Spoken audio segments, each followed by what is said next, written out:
All right, hi everybody. So we're gonna give a minute or two for people to roll on in here.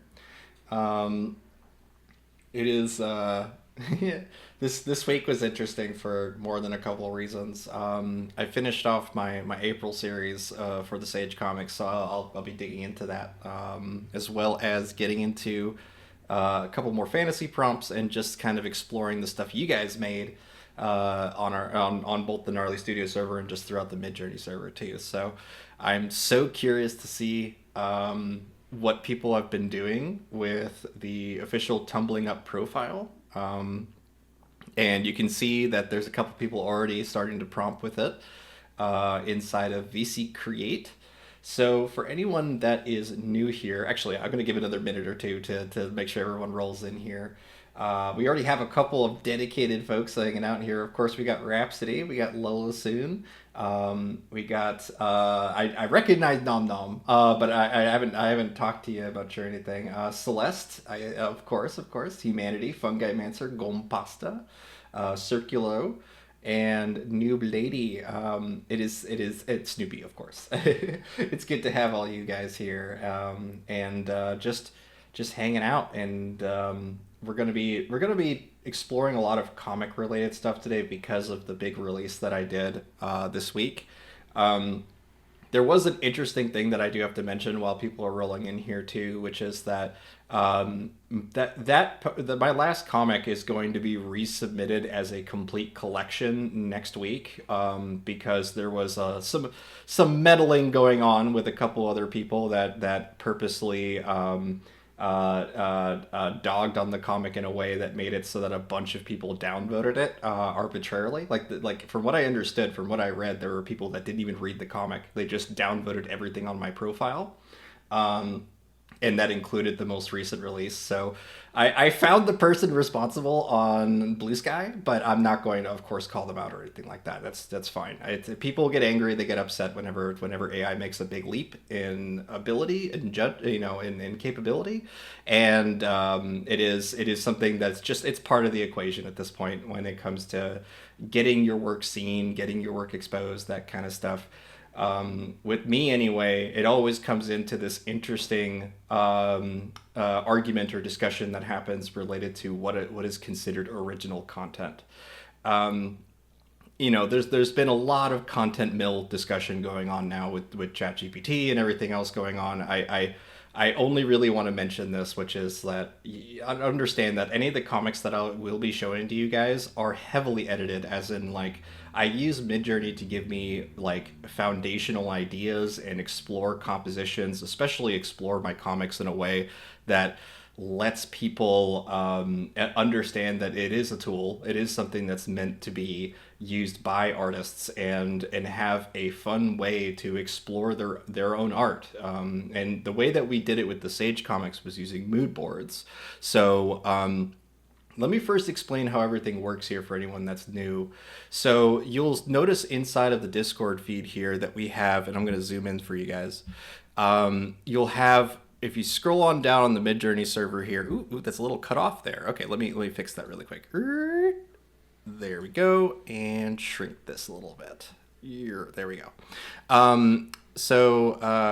The thing is that what you're going to see is on the left side of your Discord here on the channels, you'll find VC Create and VC Text.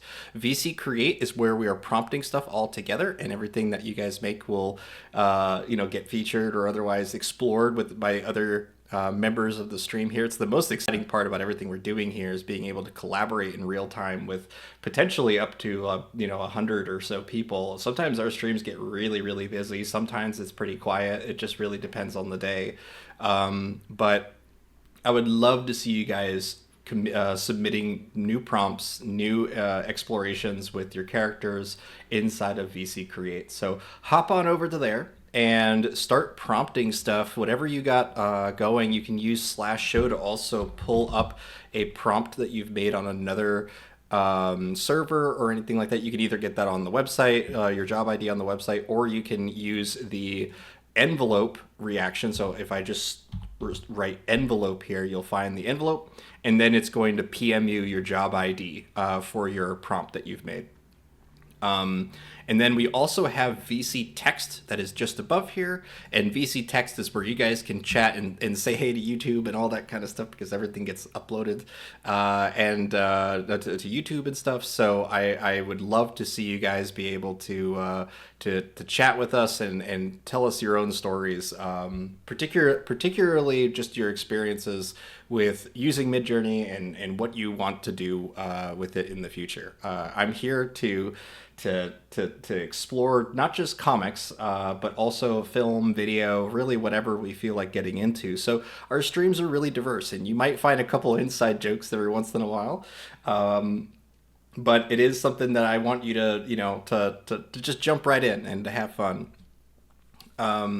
So at least for what we initially see right off the bat, is a bunch of folks exploring the mood board for the Tumbling Up comics, and you'll notice that the results of them, depending on your prompt, of course, will tend to give you characters that look like they are from my series.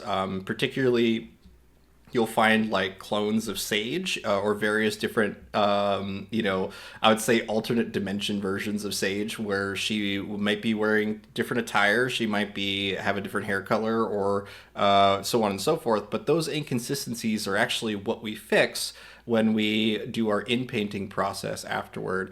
And so you can see like Sage pops up on the bottom right here that's totally usable as a Sage. There's another Sage up here, so on and so forth. You could easily in-paint the character designs and be able to use character referencing as well to just bring them in right away. We recommend working with various different character weights depending on the stage that you introduce your characters. We're going to get into all that.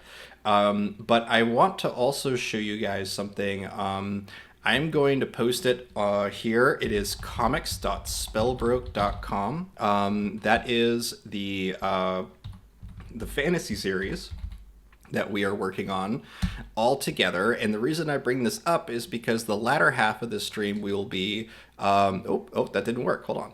Why did that not work? It's probably because I put a plural in there. Hold on. Yes. Okay. Let me fix that really quick. Edit and comic. There you go. If you look at the website here, you're going to get the teaser comic for Spellbroke, which is our shared fantasy series that we are all making together in real time on the Gnarly Studios server. Let's see here. Wait. Someone's interrupting me. Not interrupting. Someone's asking something. Are you sharing your screen? Yes, I am. I am. You can find me on the top of in the speakers list here on the stage. You could just click on that and zoom it. If you have any issues with seeing me, then you probably just need to restart your Discord. Just reload the stream and you'll find it that way. We also stream onto Twitch on twitch.tv/midjourney. Not always, but we try to do that as often as possible. So if you do run into any technical issues with Discord, you can always use Twitch as a backup. We just won't be able to see your chats in real time or anything like that. But just to kind of break down why I'm showing you guys the fantasy series to start off talking about Tumbling Up is because after this comic, after this fun little intro of our characters here, or at least some of the initial characters, you'll find a step-by-step prompt guide. This is a very similar workflow that I use for the Tumbling Up comics, where we start off with a word-only prompt that includes the profiles for that series. And the reason why we're using word only is because character referencing heavily influences the art style of whatever you use. So oftentimes you will see that it's at least for our process here is that we start off with a very refined mood board that gives us outputs that we really like. And then we in-paint our characters that have matching character designs or a matching art aesthetic. But there's always some variation with, especially when we're using AI, there's always going to be some heavy variation in art style and aesthetics. So we don't want that to necessarily influence the world of what we're building together. So this is the guide I'm going to recommend that you guys use. In fact, I think I can just copy the actual image here. Yes, I'll copy the whole thing for you guys here that you guys are welcome to save inside of VC Text. And it's just a 10-step guide for starting with variation subtle as you explore your prompts, and then you explore your prompts through rerolling, and then you'll do a variation subtle to hone in the performances of your characters based on the prompt you've written. So everything else, I'll let you guys read that on your own time. We will be going through the whole thing during the stream today. But I'm going to be bouncing around a lot in between the stuff that you guys make, because I can already tell that there's a couple fun things already being produced. And before I dig into all this fun stuff from you guys and the comic that I had produced this week, I do also want to mention that we have the Gnarly Studios server that Kinky has been shooting invites for inside of VC Text. You can find it right here. The Gnarly Studios server is where you can submit your characters and just hang out with us throughout the week. It's a very dedicated community of awesome people who, many of them are here, just hanging out and making cool stuff together. You'll find chats, comics, all sorts of fun things to join. But most importantly is the character portal right here.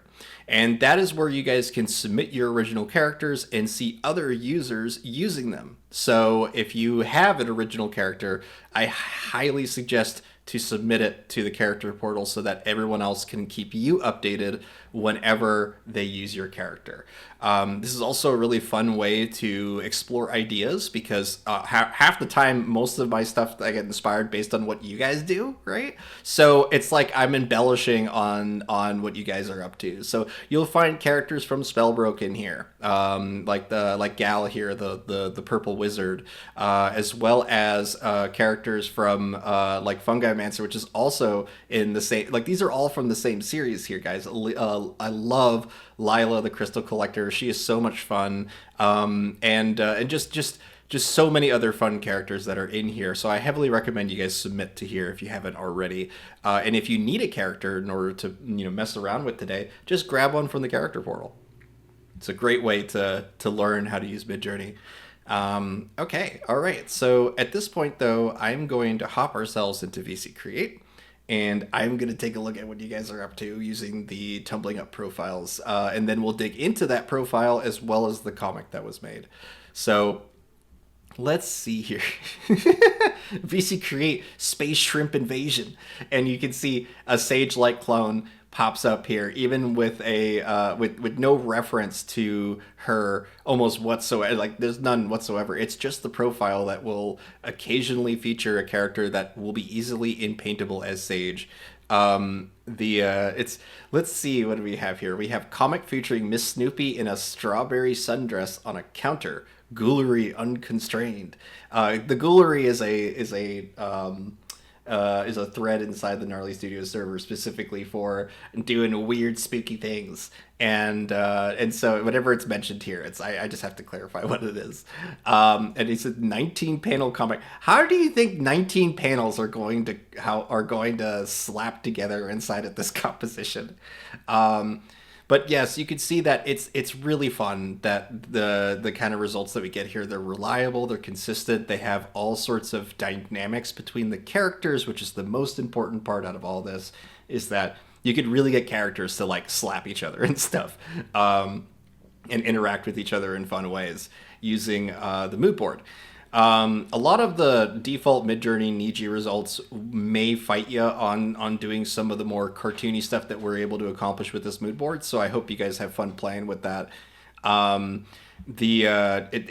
boards are kind of like how you unlock the at least the creative potential for me for Midjourney, because you're able to upload entirely your own portfolio and see what sort of stuff Midjourney creates based off of your own art. And you can see there's all sorts of, like, anytime that I see a tiny blonde girl in a suit in the corner here, I'm just so tempted to like remove everybody else and then just have some big lumbering thing in the room, right? But yeah, it's a lot of fun to see what you guys are able to do. And let's see, Miss Snoopy on the counter with Dinah strumming on the old what is that? Eucadine panel. What does that mean? Is that an instrument? I know that Ukulele? it's that no, it says Euclidine. Euclidine, Oh. non-Euclidean. Non-Euclidean. Is that what they mean? Non-Euclidean? Oh, okay. But a non-Euclidean panel. All right, that's silly. You might as well just go like, all right, let's make a. We could just re-roll these prompts because I have remix mode on. It's something you can turn on with slash settings. If you don't have that on yet, just go to slash settings and make sure remix mode is on, which will let you do variations and edits on, or sorry, let you edit your prompt as you're doing variations and rerolls. So, for example, on this one, if you want to do non-Euclidean, let's first make sure this is okay. Euclidean. There you go. Let's do portal. Let's do portal. Um, let's just say Valve's portal game depicted in non-Euclidean panels. And we'll see what that does, but I will mention that there's one issue that I have here, which is you maxed out your stylization here, which is going to heavily limit the sort of like funkiness that happens whenever you try to ask for interesting panels. It'll basically over beautify the results. So I'm going to get rid of that, and then I'm just going to submit it as is. Yeah, sure, you might get some like really clean looking stuff and whatnot, but the consistency jumps in high stylization can be a bit jarring. Ooh! You've brought in the Celestials here, Fungi Mancer. Already having fun. I love the Celestials. I believe this was a spin-off of one of Fungi Mancer's that we did here, and it was super fun to see all sorts of like the face is gone. It's just galaxies. It's amazing. I love this character. Let's see here. Um, yeah, the banjo strumming is really cute. I think it is really cute. But this will, mostly give you like business coworker stuff by default. It is certainly going to lean towards a more office and corporate environment, depending on what you're asking for. But this one's leaning into it. It's saying office wars here, like that kind of stuff. It really helps to lean into that if you do want to like be completely coherent, I guess, with the results. But you don't have to. 99 red panels comic book. Now you're just pushing it. I do love the giant hand bursting out of the ground though. Oh my god. So like I do want to mention this really quick, and I can see Victor right here.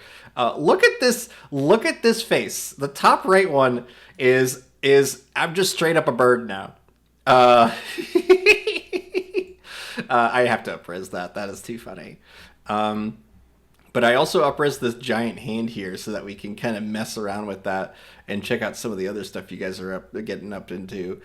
But let me show this really quick here. Okay, so we have this giant hand which has reversed fingernails, which is kind of uncomfortable. So like first thing I do whenever I get one of these prompts is I actually try to like hone in what I like about it and get rid of the stuff that I don't, because a lot of times it tends to in paint things that are far more interesting to me. So like I will zoom in here. I'm going to use variation vary region, and just start to highlight these hands coming down here, because I think out of all this I could see as being a giant, coming to town or something like that, and they like only like pick up a pizza or something like that. But I also want to get rid of these nails on the fingertips. It's just really awkward. Get rid of these. And this character back here is kind of lost inside of the hand itself. Like I didn't even notice that her butt was hanging out behind the fingers here.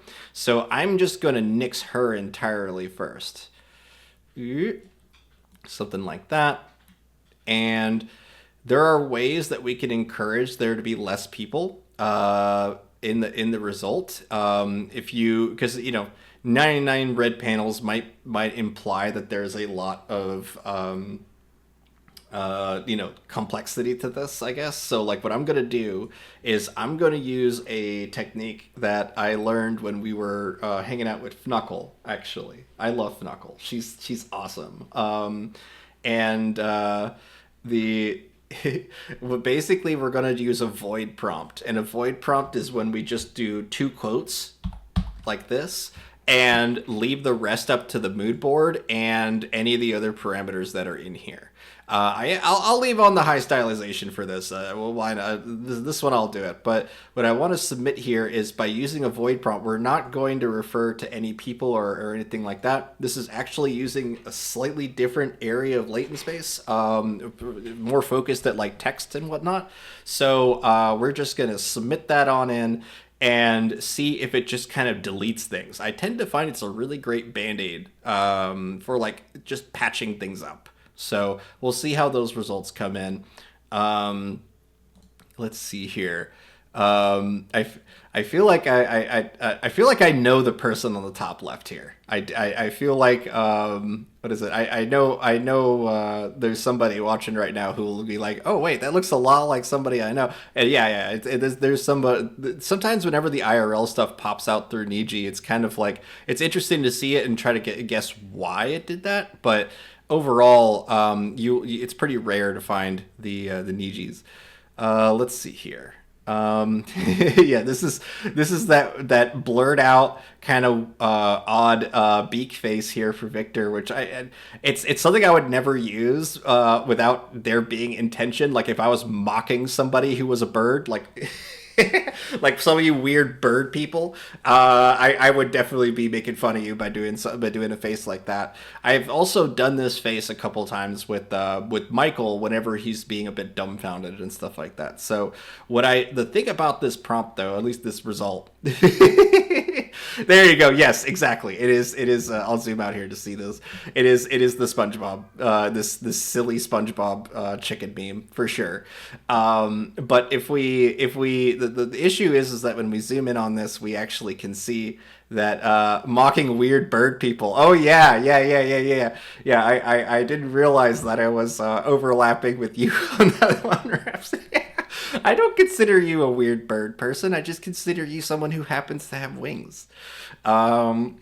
If you were like straight up a bird anthro, like what do they call it, tengus or anything like that, that'd be a different story. I'd be making fun of you a lot more. But what I want to say here though is that you can zoom in on this image and see that there's an element of blurring to it. Bird person and weird bird person are distinctly different things. Indeed. Apparently. Yeah, they are. Okay, but I want to zoom in here really quick for you guys just to show you this. This image is actually quite blurry. It doesn't actually have the clarity that I would want for a panel. And it kind of affects the text and all that stuff too. This is a perfect example of where I kind of start to dive into variation subtle, but also if we were to upscale, like upscale creative, it may even help patch up some of the blurring that happened with this particular export. It's pretty rare, but it is one of those things where I oftentimes am re-rolling upscales in order to get rid of any kind of blurring that I'm seeing. Miss Snoopy on the counter with Dinah strumming at that old non-Euclidean ukulele. I see what you're going for here. Okay, all right. Do I look like a man with a plan?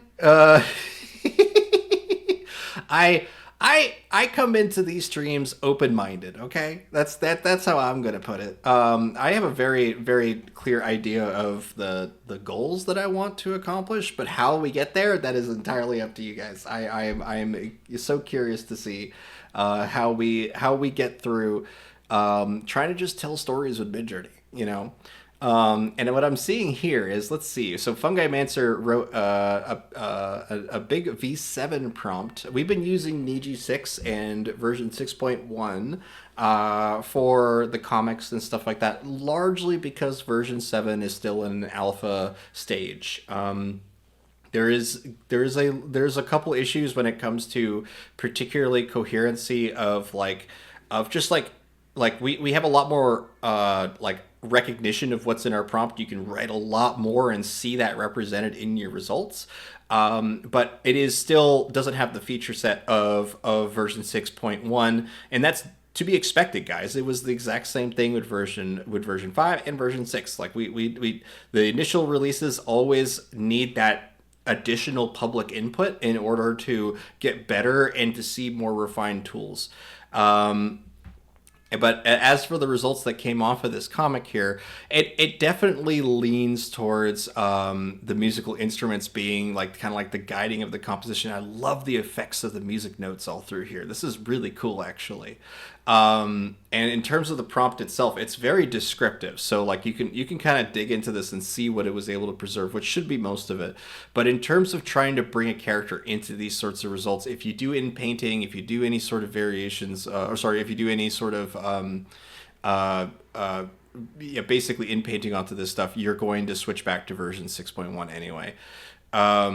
Let's see here. We have the we have some Galaxy Girls, Fox Girls. We have you can see it just the way that it looks like Friends. Like you guys are basically what is this 99 Red Balloon comic book panel? I wanted to feel like here's an anime set in the 90s, specifically 90s New York City, right? And the thing is that a lot of my comics are based off of what is called Franco-Belgian art, and that's because I grew up in Belgium. I was a. I'll let this ambulance drive by. Okay, okay. So the thing is that I grew up in in the northern Flemish part of Belgium during the summers. I was largely in America for schooling and such, but I spent a lot of summers in Belgium. And in my hometown of Middelkerke, we there's a statue of a comic book character from Suske and Wuske, and I just absolutely love those comics. They are just a like kind of like a Tintin sort of adventure series about a brother and sister. And you if you dig into those comics, you won't see a lot of like the art inspiration necessarily, but you'll see a lot of the tonal kind of jokes and stuff that I'm going for is represented in Siske and Whiskey. So I really do love that series, and I would want more people to explore Flemish and Franco-Belgian art because it does have this unique look to it, which is called Linclair, or at least pronounced in English, it's that, which translates to clean line. It's a certain aesthetic that you'll recognize from Tintin, but because that is French, but it's also right along the borders of Franco-Belgian. So a lot of those art styles all share each other and whatnot, and you see that so much with the top left result here. Is just an element of exaggeration that is subdued. It's a almost slice of life aesthetic in my opinion, just because I grew up with it. I don't know if that's true for you guys, but the thing is that all my results or at least all my comics are also anime. They are heavily inspired by my love of anime, and so by combining those two things, you create the tumbling up aesthetic. So I've just had a lot of fun seeing what you guys do with it, because you guys end up bringing in entirely new ideas and concepts to not just my series, but just like the style in general. And we can just kind of explore those. Like, for example, there is a very interesting overlap that happened with one of Legal Beagle's characters named Rodney. And Rodney is a black character who, if you are familiar with any of the historical, like I would say 60s and 70s comics, they are notorious for being racist. I'll be honest. Like they're just they are not, they are full of minstrel theater sort of jokes, and it is something that is a blemish on the history of that. So like it's important for us to be able to be more aware and recognize when those kind of unfortunate tropes get used today. I mean, I've even had artists that were like, okay, I drew a bunch of hatched lines over the skin of a character to represent that they're black, and turns out that is like that's actually like a rather strongly coded phrasing that is not. It's not a good idea to do. If you want to actually study how black artists handle the what is it, handle their culture, because that is something that you can learn from and implement into your own art. So when Legal Beagle incorporated Rodney into the Tumbling Up series, I realized that it was making a Franco-Belgian art style without a racist bias, and I was so happy to see that. Oh my god.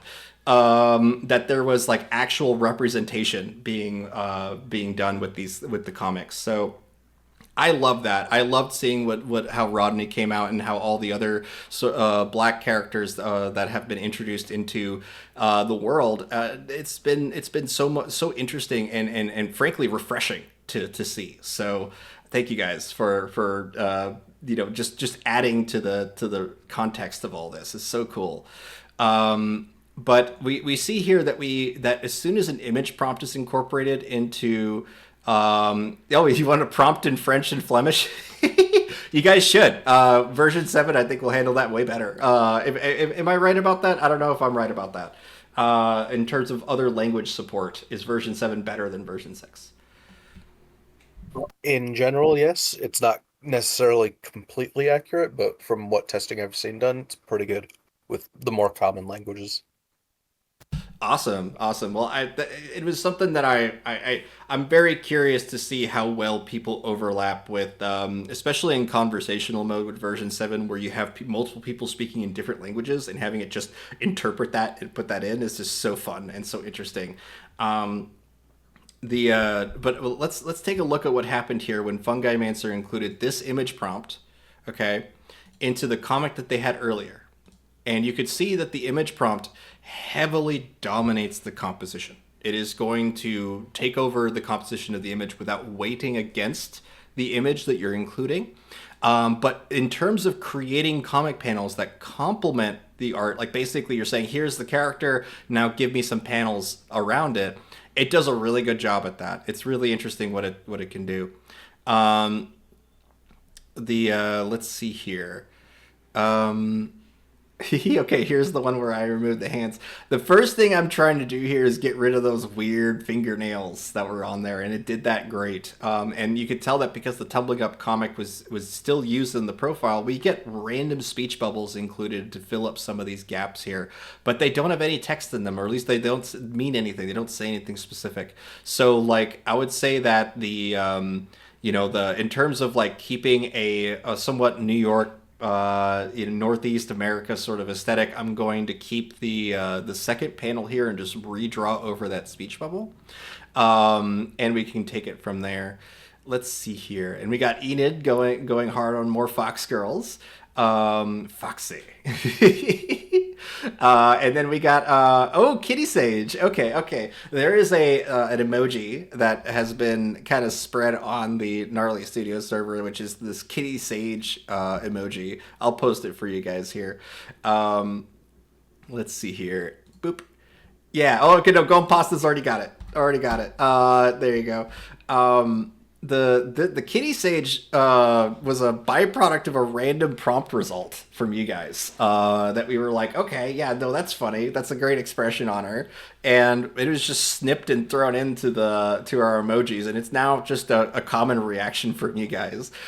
So it's really fun to pull emojis, reactions, and all sorts of stuff that you can use on your own personal Discord server using Midjourney. So even like something like this where she's just kind of leaning back and reacting like that kind of thing is just it's too much fun. Lots of potential with some of these, and she kind of looks like the who was that, like the Egyptian girl from Animal Crossing, right? It's like you could totally inpaint her into this 100%.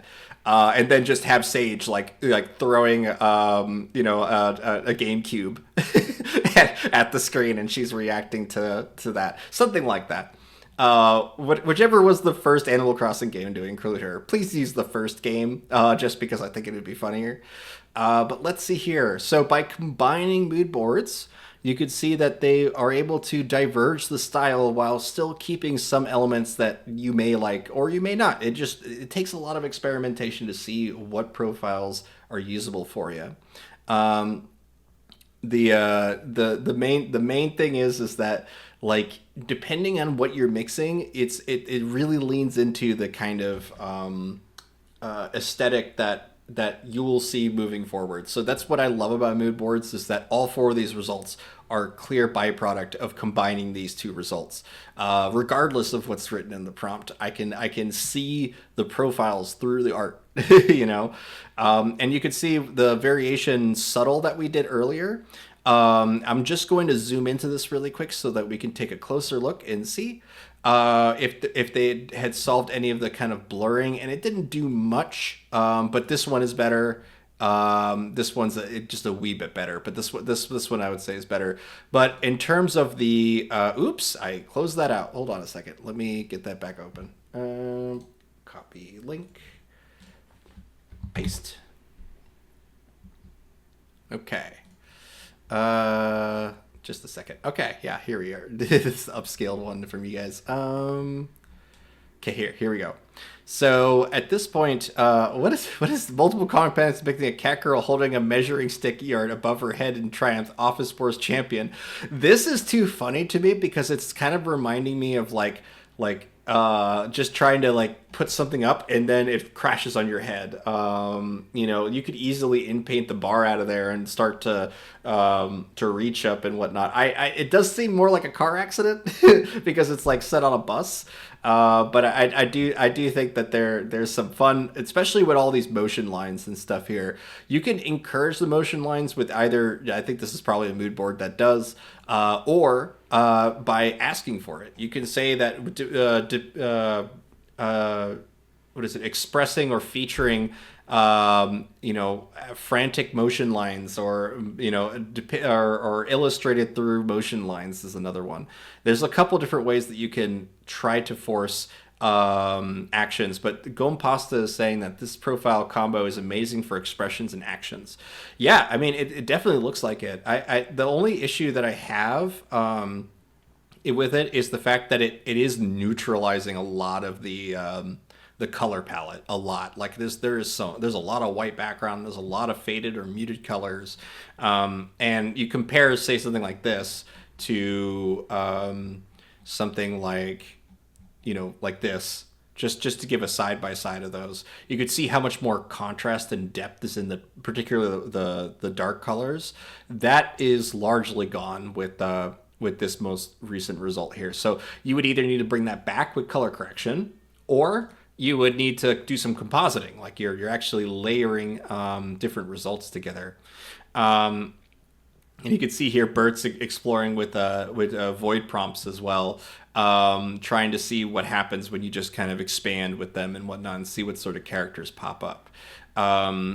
Let's see what else we got here. So from a Noob Lady, this is a completely different profile, as well as a couple different style reference codes. And I know that this can be a bit confusing for people.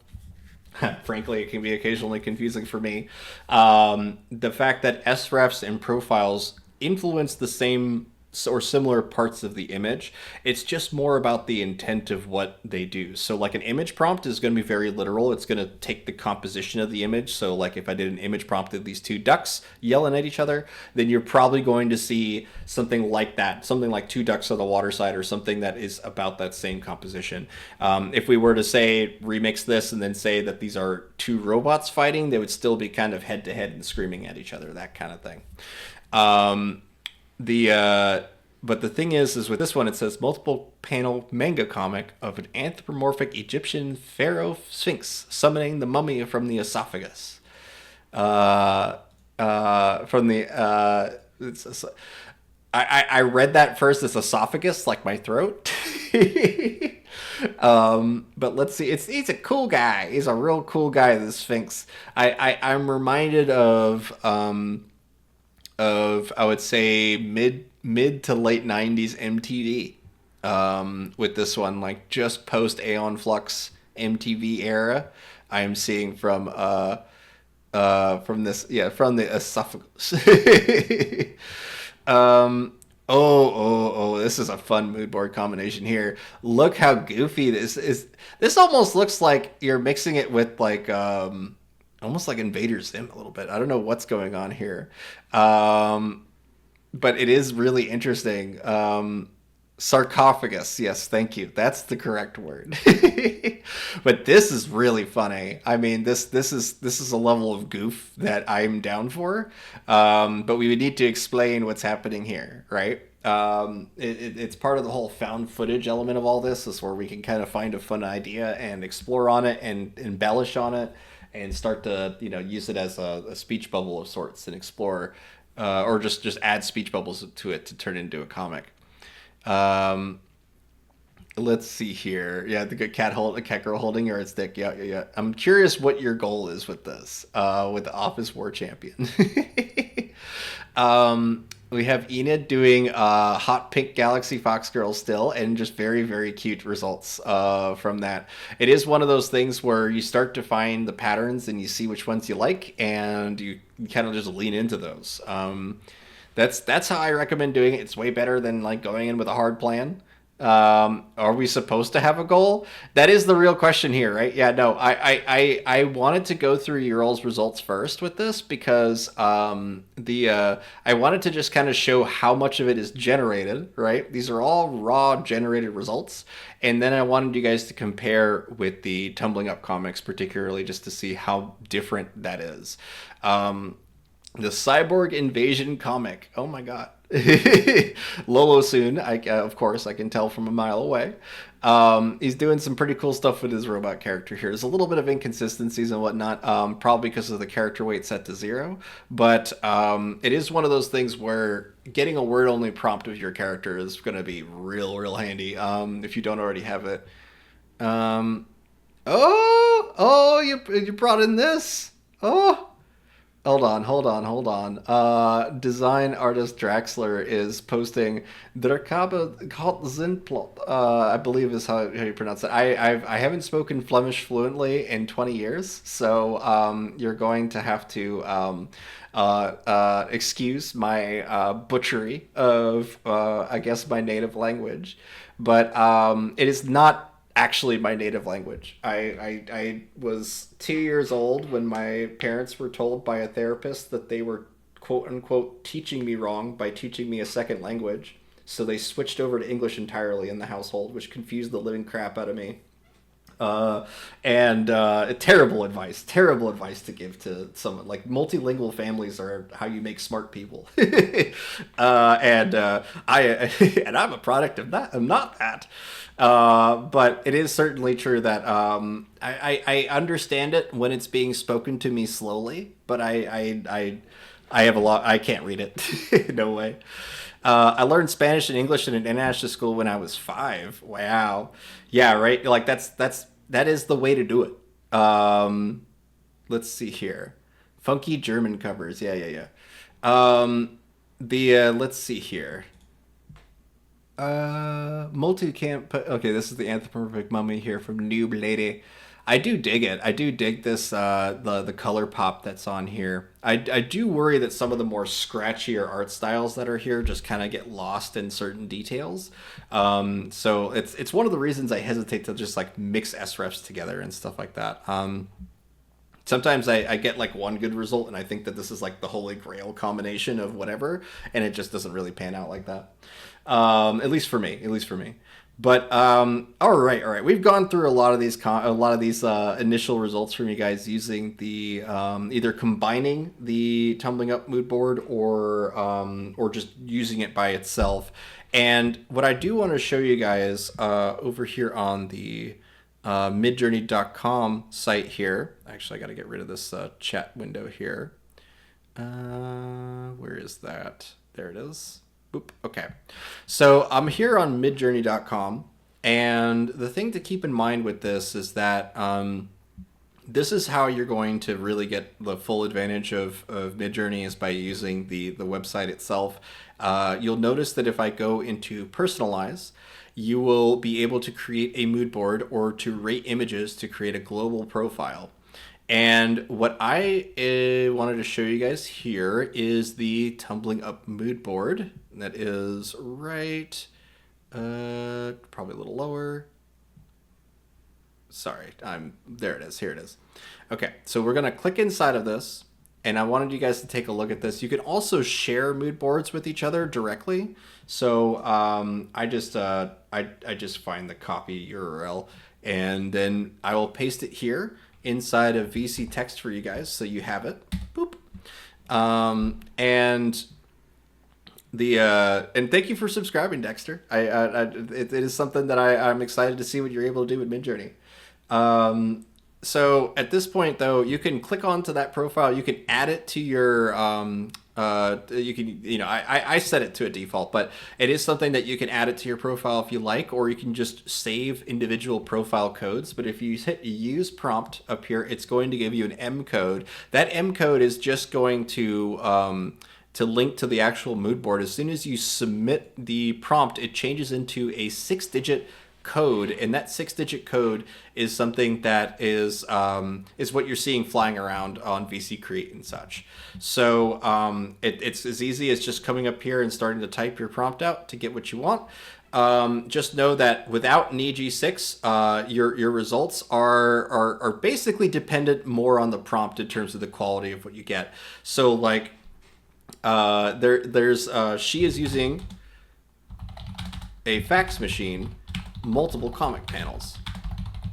Let's try that prompt out first without NG6, and then I'll show you guys what it looks like with NG as well. And we can just hit use and then NG6. The reason why I will use version 6.1 in order to expand on compositions, especially, is because it has a really good a coherency. So like if I expand out on these panels and I switch to NG6, there's a good chance the character no longer is represented in this result. But if I go ahead and just stay with version 6.1, there is a much higher chance that the character consistency is preserved. NG6 you really do need to reinforce those results as you want. But I'm going to show you that really quick here so you guys can see what I mean. You're like, wait, I thought version 6.1 was mostly realism and all that. And like, no, that's not how it works. It works like this. The mood boards are limiting the data set for us in a non-arbitrary way. It is letting us use the mood board to say all of the Midjourney's massive knowledge. Just give me stuff that complements the mood board, as opposed to NG6, which is a dedicated data set for doing anime. And depending on what you're doing, you will need to switch between NG6 and version 6.1. But version 6.1 is significantly better at looking at the rest of your image and going, this is probably going to complement it too. So I'm going to do the same thing for you guys now. But this time I'm going to use NG6, and we're going to see how dramatically the character changes here. And keep in mind, we are using the mood board for the Tumbling Up comics, so there's a good chance that we're just going to get another Sage clone popping up here. But this is true for all the results, for everything that you'll be doing. So let's take a look at what sort of consistency jumps NG6 caused. So look at her outfit. Her outfit's completely different. Her hair color is completely different, but it does look a lot more like Sage, right? Here, yes, we have a similar, We have a similar color for her shirt, but it is now a collar. Or sorry, no, there's a collar on that one. Never mind. This one's better. Let's see here. Yes. So in terms of skin tones, the skin tones are different. The hands don't really make as much sense. Let's see here. We have 2 different shirt colors, so on and so forth. Version 6.1 is much less likely to do this. It is much more likely to do stuff like this, which is give you things that look or complement the art that is already in the canvas. NG6 just adds a level of randomness to it that can sometimes be a little frustrating when you're expanding or otherwise, making a bigger canvas, right? So does this... Okay, let's see here. If you, by the way, guys, if you are talking about stuff not related to the stream here today, just know that it is something that we discourage here. You're more than welcome to give random advice and whatnot, but if it's a big old beeline against what we're doing here, I get that there's that we gotta nuke some things. But let's see here. If we now come up to our I'm tempted to immediately dig into some of the flaws or issues that I had with the Tumbling Up series with this go around. But what I'm gonna do actually is I'm going to grab every one of the finished panels from here and submit those, because what a lot of people don't understand is that I use the internet to proofread my work. um, okay, all right. So the comics that are on my website are the final versions of my comics. The comics that are on Reddit and Instagram are not the final versions of my comics. They are meant so that it's everything that every flaw that I saw has been fixed, at least to my opinion. Everything that I've done has been, I feel like I get it there, but I'm a human being. I can't see every potential flaw. I can't know every potential solution. So I tend to upload things to websites that are very critical of AI because they tell me the things that are problems with it. They immediately point it out. Some people, well, actually, most people are really lazy about it and they just go, oh, it's AI slop, and then they move on. But the thing is that I sometimes get some really great criticism that I'm able to apply. With the most recent comic, it wasn't as much as I wanted. It was a lot of a frustration with moderators and stuff like that. But what I'm going to show you guys here is the only change that I made between the final release of the comic and this one here. So I'm first going to go to VC text here, and I am going to post the entire comic for you guys here, just so you guys have every page of it. You're more than welcome to use this as image prompts, style references, or anything on top of the Tumbling Up mood board if you want to. But I have uploaded all 10 of them now to VC text so that you can go in and start seeing, oh no, panic! People use AI here? What? Ah! That's a fun GIF. So the thing is that when it comes to the final comics, I want you to compare everything that you guys just saw, all that raw outputted AI imagery that we've been making together, and compare it to this comic, and tell me that there, in terms of the level of consistency of the color, particularly the color palette and the line art, are something that I have really strived to make something that. Oh, you saw the post on Instagram, yeah, for sure. But I use the critics a lot, and if you guys are probably not going to notice which panel was the one that I changed. And it'll be interesting to see if you guys can. But the what is it? Oh, wait, are they out of order? Shoot, there's one missing here. Hold on a second. Let me delete that. And get this. Wait, why am I missing a page? Oh, whoopsies. Hold on. Sorry, guys. My bad. My bad. Let me get that up here. I accidentally included a version before I was finished. Okay. All right. There we go. My bad. There you go. So it's missing two panels because I sent the comic to a friend of mine who's a comic artist, a pretty well known comic artist, and I was like, let me know what you think of this. And they really liked it, but they were like, you need a beat. You need a beat at the end there to really sink in the last joke you have there. And so I was like, okay, I'm just gonna have Michael and Sage reading it. Like wait, like let's just have that audience wait for Michael to finish reading what's on the Xerox page that was sent. And it works so much better in my opinion to have that. So I was so thankful for that note. There are like maybe a couple little minor things that do get that like I would wish I would change, but I don't feel like it's something that I want to make too dramatic of alterations. Like people complain that that Destiny, who is Sage's mother, looks too much like Sage, and I can see what they're talking about, but I'm doing that on purpose.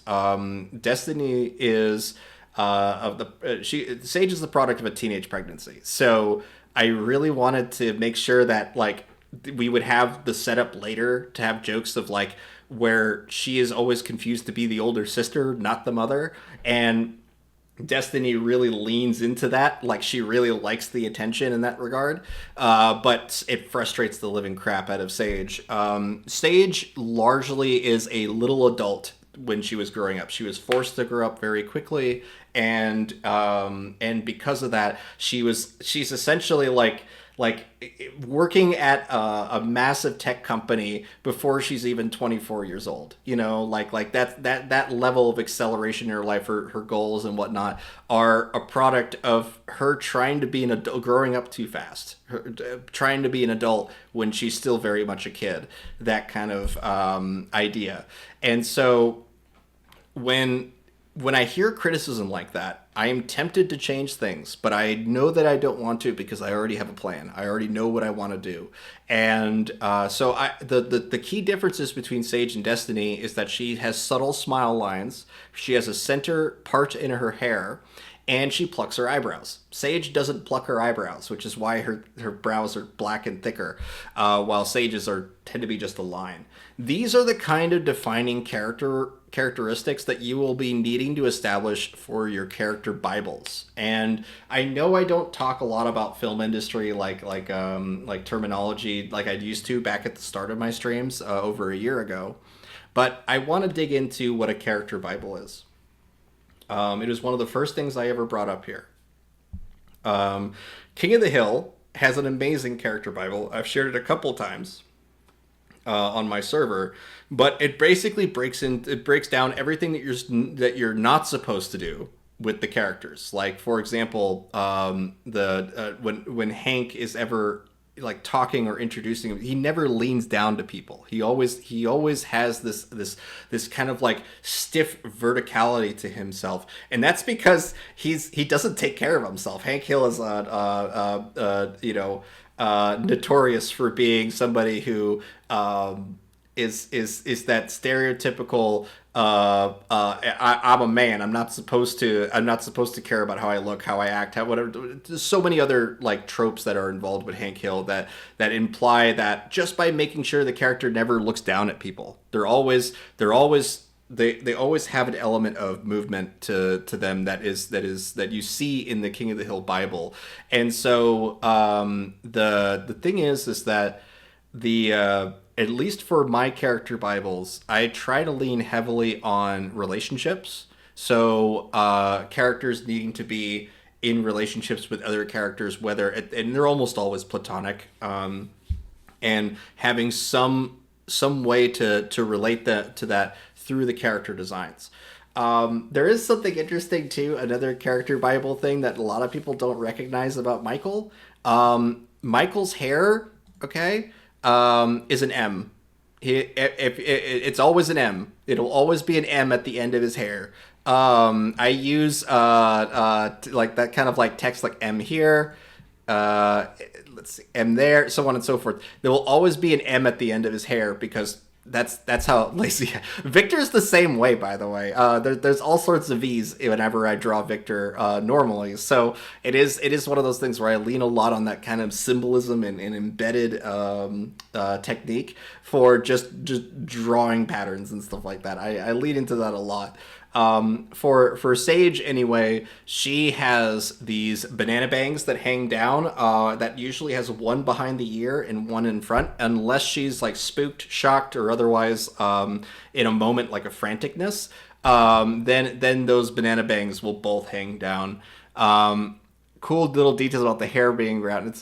Learning these bits. Oh no, thank you so much, Mojo. I do like knowing that I'm not just rambling into the void about my stuff here, but it is something that I try to unveil some little bit of character that is not known about the character before. Like at least one character, and this one character this time was Michael.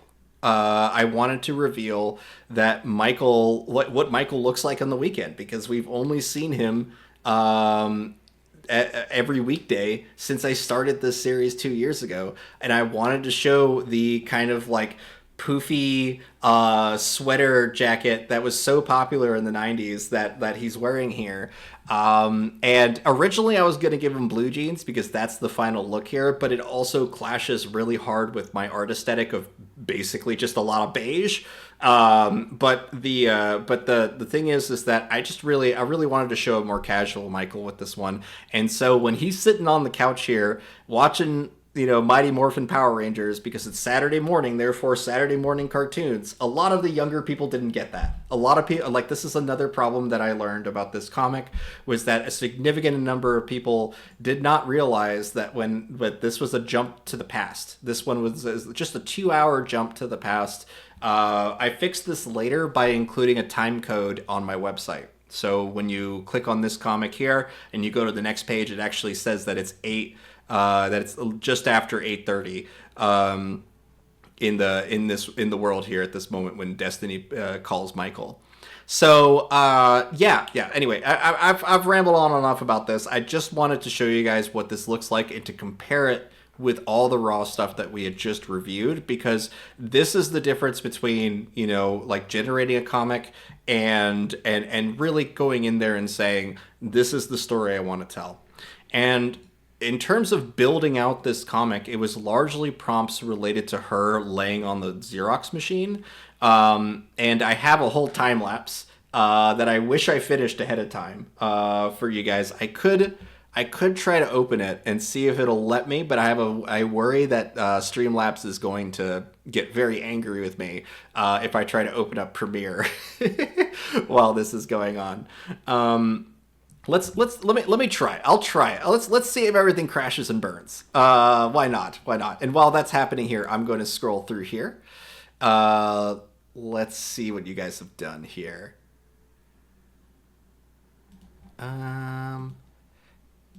Ooh, I should just try clicking this really quick and see if it so far it hasn't chugged up on me, which is good. Let's see if this works. Um, there we go. Okay, I have it here. Is it going to let me pull out this timeline on its own? Let's see. Yes. Okay, cool. Okay, so this has been not rendered. Okay, so I will eventually include this in something that you guys can like properly scroll through and such. I'm going to open up the tablet here. So this is Adobe Premiere, by the way. Like it's going to be a little harder for you guys to see everything here. Is this? Let me actually scroll through here. Get to the start of this prompt here. So when I started this project, I started off with just the idea that Sage accidentally photo scans her face and sends it to somebody that she didn't intend to send it to. That was the premise. That was the start of it. And you could see here it said 4 weeks. In fact, some of these prompts go back 5 weeks now. But I recorded this a week and a half ago. So if we now just hit play on this, let's see if it chugs up. Okay, yeah. So take a look at this, guys. I went through and I time lapsed 5 weeks of Midjourney prompts in order to make this time lapse for you guys. And it is something that I will upload to YouTube eventually when I do the complete series post. But you can see the process that I'm going through here. I'm exploring different compositions of Sage on the Fax Machine.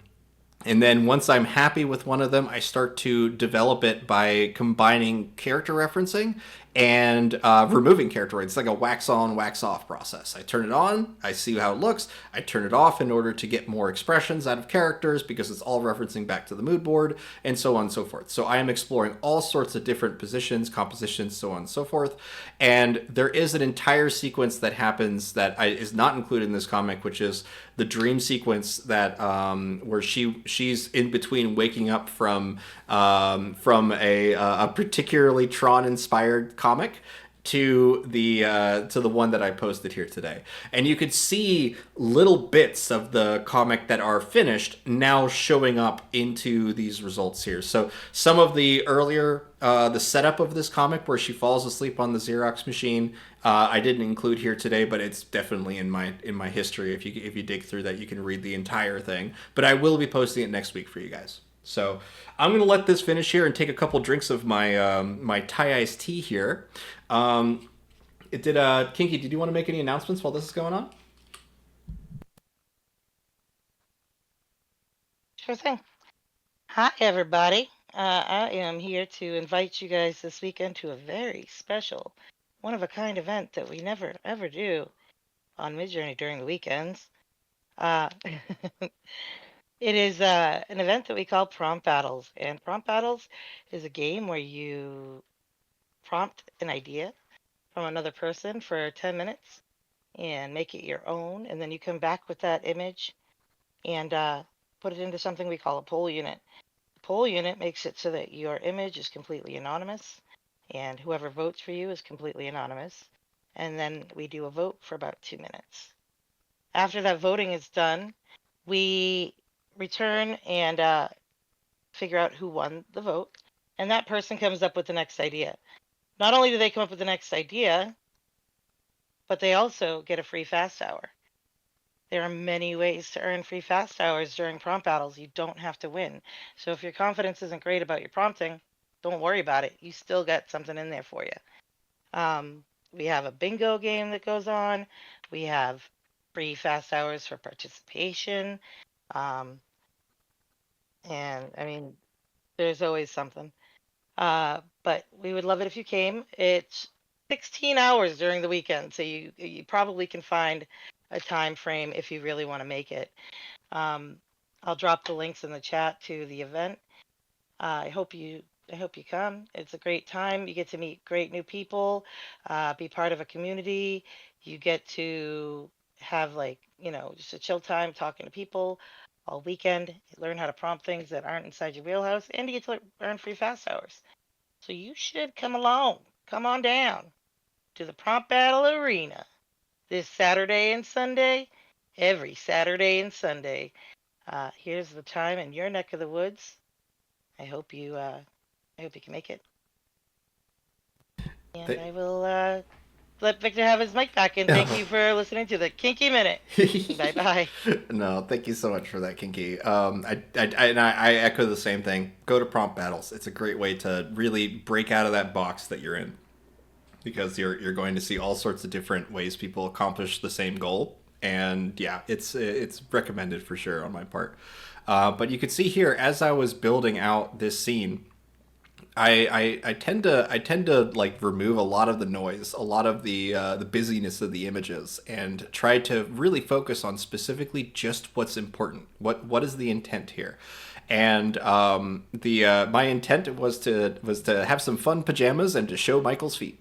So I thought that was a fun way to do that with that comic. But this here, I do want to pause really quick on this background here, because this is actually something that I want to point out to you guys that you can do right now. With image prompting, what I did was, it's kind of hard to see here, but the actual image prompt here is a very, very ugly result, actually from Adobe Photoshop, where I was gen filling more of her background, and I ended up with a very ugly version of Sage's kitchen. So I just use that as an image prompt, and I want you guys to pay attention to the parameters that I'm using here, particularly the fact that I am using an image weight. Let's see which one I landed on, 2.5. That means that it's borrowing the composition heavily from the image here, more so than it would normally. And I am specifically finding the results that look like Sage's kitchen. Sage has a green tiled wall kitchen with a classic 90s this wood veneer kind of look. If you grew up in the 90s, you know exactly what sort of aesthetic I'm talking about.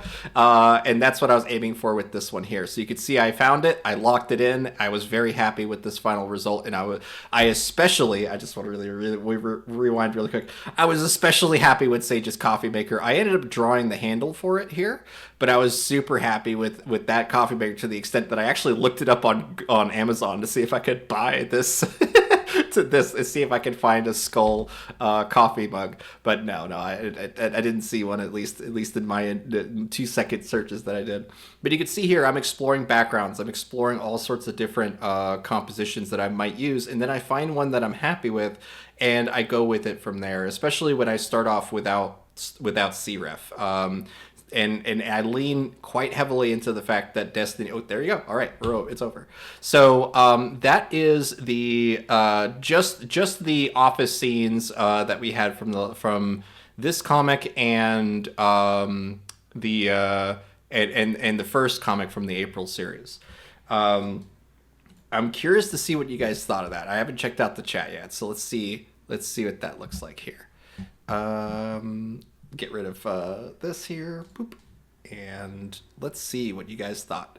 Cool, little bits of details in the hair. I'm enjoying these bits. Okay. Ref on, ref off. Yep, exactly. I turn it on and off constantly because it's the only way that I'm able to to get Sage to not be kind of grumpy is by either changing what her character reference is to be an image of her in a different state of mind, or I just turn off the character referencing.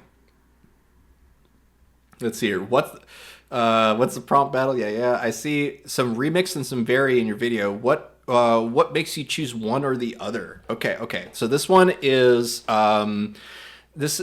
Okay. So what I'm largely doing for variations is I'm choosing when I want the art to be more or less consistent to what I had before. So variation, because if you do it on Discord, you're going to have to turn on and off remix mode manually to do this. But if you're on the Midjourney website, however, it's as simple as clicking variation rather than remix subtle here. So you're doing variation subtle or remix subtle. The reason I'm picking this one is because, and I'll just compare these two for you guys here. The variation subtle, the remix subtle is oftentimes I'm trying to incorporate some other thing, like particularly a character reference or not as much a style reference these days because of the mood board, but it usually comes down to what if I wanted this scene but with a different character? Like let's say we wanted Vicky in here instead of Sage, right? I have all my characters saved in a document as well as on the character portal. But let me find Vicky's codes here. There we go. I have it easily that I can just copy and paste all this stuff. So I can now just come up to the top here, paste Vicky in here. And because it's a variation subtle, or sorry, a remix subtle, that means that it's going to try to preserve this composition heavily. But if I do it as just a variation subtle, look at what it's doing here. It's largely preserving the character but changing the performances, which is what I want. If I'm really happy with how a certain layout is kind of coming down, I'll just use variation because that means that I'm just going to get different. Look, we got a version of her angry at the computer here and not angry at the computer, but then one version before that, it's like, she's about to spit her coffee at what she sees on the screen. These are completely different scenarios, but it's of the same scene. It's amazing for being able to do this. Like if I now want her sipping, I can just use two different variations to do that. But now with variations subtle, but switching out with character reference of Vicky, things begin to break, yes, but I tend to find that there is a lot of fun about doing this on I'll say specifically on results that aren't a bunch of comic panels because they tend to merge weird details with variation subtle.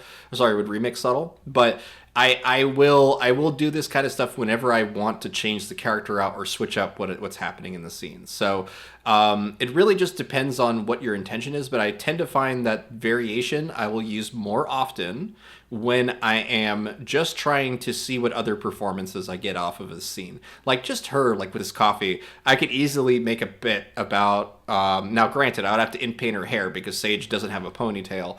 But I could easily have her taking a sip of the coffee and she realizes it's tea and she gets really angry at the tea, or something like that. Like I can easily see her being like, this isn't the strong stuff. Whatever. Just getting frustrated with because one of my first Sage comics was in fact her wondering why she's feeling all low and depressed, and then Michael grabs her coffee cup and says they gave you decaf, and she just gets really frumpy after that. I had a lot of fun with that comic, and it was really interesting to see the general reaction to it being like, holy crap, wait, this is AI, and that was almost a year and a half ago now. So anyway, so let's get back to chat here. So I hope that answered your question. Fungi answer.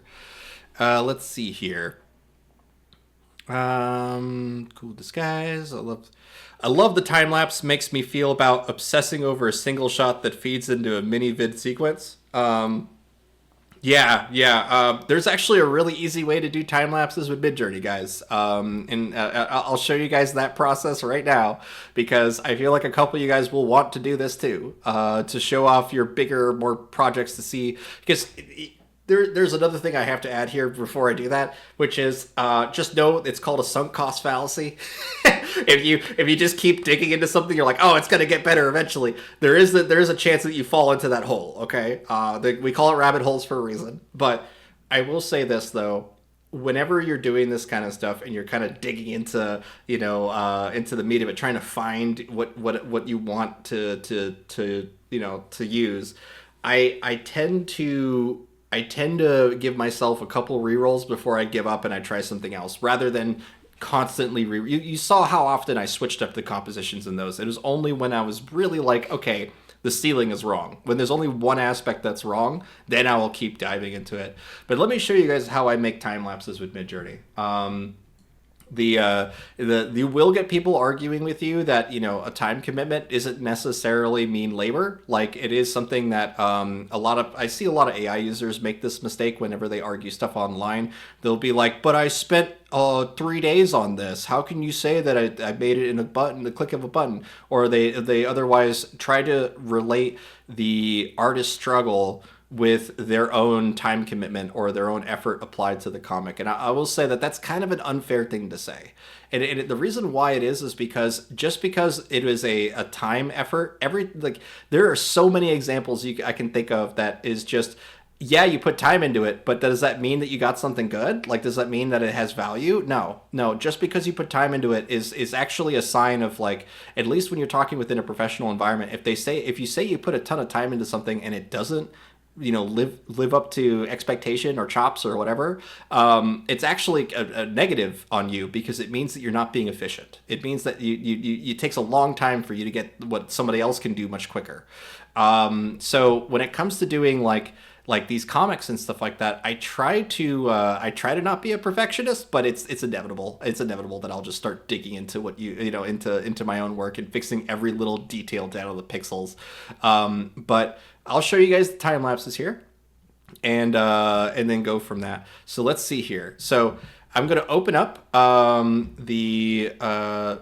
hey, that's a description of me.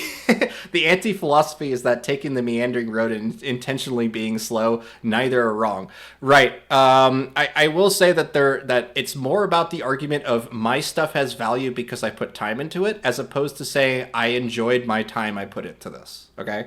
So like basically saying like if I put in 20 hours into something that somebody put 2 hours into it and they made virtually the same thing, right? Then the person who did it in 2 hours is so much more valuable than the person who did it in 20, that kind of thing.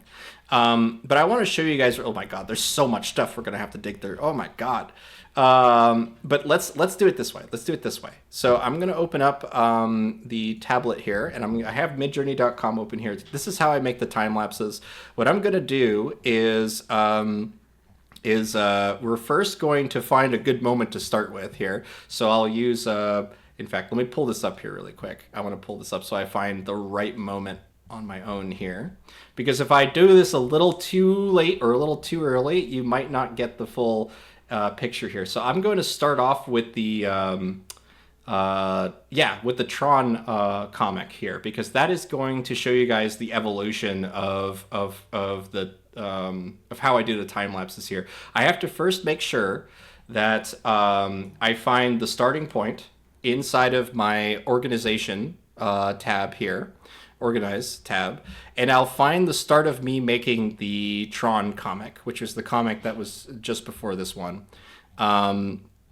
It's right around here. Okay, cool. So what I'm doing here is I will first load up the image here. I make sure that I scroll through everything to make sure that everything preloads. And what I'll do is I'll just make sure that I click on midjourney.com, just anywhere, making sure that I have this selected. And what I'm going to do is I'm just going to hold the up button, the up arrow, on my keyboard. And with screen record turn on, this is what you guys are watching. You are watching me just holding the up button on 5 weeks worth of comics. And it's just, and it just keeps going. You can see all the rejected shots that I used. You can see just how fast all the images will preview because I ran through it in the organized. I scrolled through it. Because of that, it preloaded all those previews for me, so I can just immediately show it to you like this. But now we've gone past that point, and you can see that it starts to chug out, right? So what I'll do is I will, if I just keep holding it up, it's going to eventually chew out like this. It'll take a while to load up whatever images that are there because there's just so many. So I will usually hold the up button once, and then I'll do it again to get this back here. And you can see we're almost right back at it. There's a couple of missing frames here or there, but that's how I make the time lapses. Is I just hold the up button and hope for the best. But I'm happy to see that Rhapsody's here.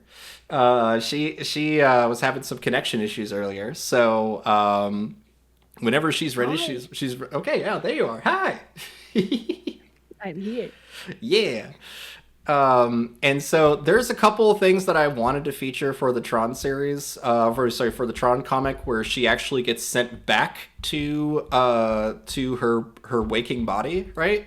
I wanted that scene, particularly this shot here, to be her like being teleported back up to where she came from. Because for those that haven't read the comic, she what is it? She falls asleep on the Xerox machine and gets sent inside of the computer, which is to her is her own movie knowledge of Tron and Lawnmower Man and all that stuff that I used to inspire this. So this comic actually uses one frame from Tron as the style reference on top of the mood board. This is in my opinion, the perfect use of using a style reference because you're recontextualizing the intent. And there's all sorts of different use cases for it, but this is the one time that I allowed myself to use like a big property in my comic series because I'm making such a direct reference to Tron in this. So I wanted originally to have a much longer comic that was basically detailing or discussing AI in its early state back in 1995. This robot character here, it's actually Deep Blue from IBM. So I wanted to have a discussion where she basically is like, where did my pants go? And then he's like, I don't know what pants are. And it basically having to explain that without contextual knowledge of things, they have to make assumptions. And the joke at the end of this comic originally was going to be that the only reason why Sage looks like this is because Vicky was Xeroxing Playboys on the Xerox machine. That was where I was going to go with this originally. But I ran out of time. I only want to make these really long series through the month of April. So I decided to just nix it and move on to that. So, but there you go. If I ever come back and reference it, you can look back at that and laugh on the idea that that the only reason why Sage looks like this is because Vicky wanted a copy of a page from a Playboy magazine. So that's the angle that I was going at with this, and I had a lot of fun making it. But this is actually one of my worst performing comics that I've ever made. And the reason why that is because one, it's a massive style jump from my existing series, and two, it had no brand recognition. My very first panel has Sage cut up into a bunch of pieces because she went through a shredder, and that just no one recognized it as one of my comics. Even my fans, even the followers on my feeds were like, I didn't even know this comic came out. And it's because there's nothing that tells you this is a tumbling up comic. No brand recognition was the killer for me on this one, sadly. So, okay, all right, I've gone through that enough. I've talked about this enough. I've done all this. I've talked about these comics enough. I wanna dig into what you guys are doing, and see what sort of stuff we can make together. In fact, let me grab. Why did let's see where we're. Okay, yeah. So, are you here, Rhapsody? Let me see. I don't know. I want to see what's going on here. I move myself. Okay, let me copy this scene over here just in case I did not copy it onto the rest of these. That's probably what happened. It's what it probably is. It's probably the fact that I have multiple instances of Parappa the Rhapsody on my streaming setup here. But I did update the link, so curious why you're not showing up on a different scene than the tablet that we had earlier. Because on the tablet, if I click that, you pop up pretty quickly. But yeah, I don't know. I'll let you figure that out. I think I can't. Oh no. You were there, and then I switched from the tablet to the fantasy stage and you're gone. So, let's see. I'll copy this link when we're... Oh, there you are. You were there. Weird. I'm sorry for the technical issues, guys. Yeah, it's my fault. No. It's difficult. Streaming is difficult. And when you try to add two VTubers on the same stage, it gets even more difficult. Oh, I see what's going on here. Boop. There you go. Remember you asked me to turn you off earlier? Because that was it. There you are. Okay. All right. That was the result. I didn't notice you were muted. Okay. All right. Cool. We're here. So let's see. Where is Waldo the Rhapsody edition? I would love for Midjourney to get to the point where we can say, give me a Where's Waldo where every character is somebody inside of a reference base, right? Like a character library, and be like, reference every one of these characters and make sure they're doing this. You know what I mean? Like they're everybody's at the beach. It's a beach episode, and everyone is just being at the beach. I would love to see us get to that point someday, but for now we are making generics and then inpainting our characters on top of those generics. So let's see here. Just looking at what some of you guys are saying here. Okay, all right, cool. We're all caught up then. So I want to take a look at some of the stuff that you guys have been making here. I'm just going to kind of scroll through this while taking a sip of my my Thai iced tea that I have here. I no longer have smoothies. It's all Thai iced tea here. So I use the internet. I love Thai iced tea. It's so good. Like it is something that I'm like, I miss my smoothies. I miss my coffee smoothies significantly. But I Thai iced tea, it does the same thing. They're nice. They're Thai yes. Thais.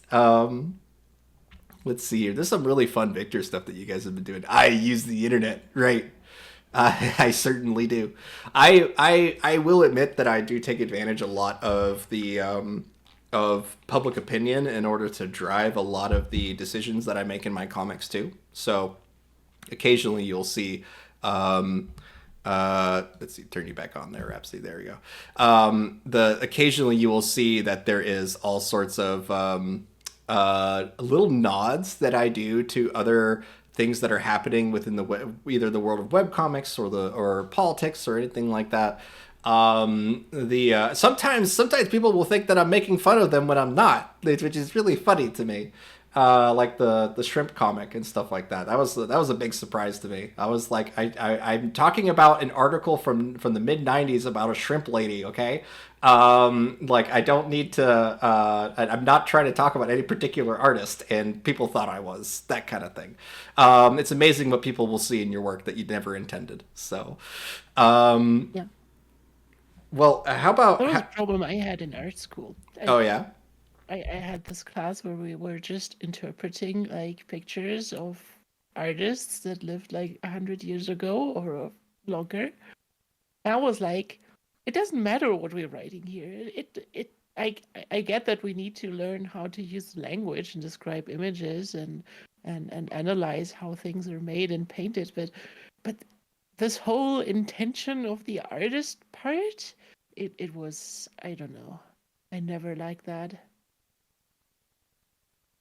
Well, I mean, if I cannot ask the artist, yeah, then how should I know? Yeah, well, it's also just kind of the like the death of the author kind of discussion too, right? At what point does the artist's opinion or artist's intent not matter anymore? And does the work kind of take on its own? I mean, obviously, I think the thing that comes to mind is J.K. Rowling and all that kind of hooey. I won't get into all that. I just want to say that like that is an example for so many people where they were like, I love Harry Potter. but she's awful, that kind of thing. Long live the author. The author's dead. Long live the author. Yeah, exactly. But when it comes to that I discussion, think it's always.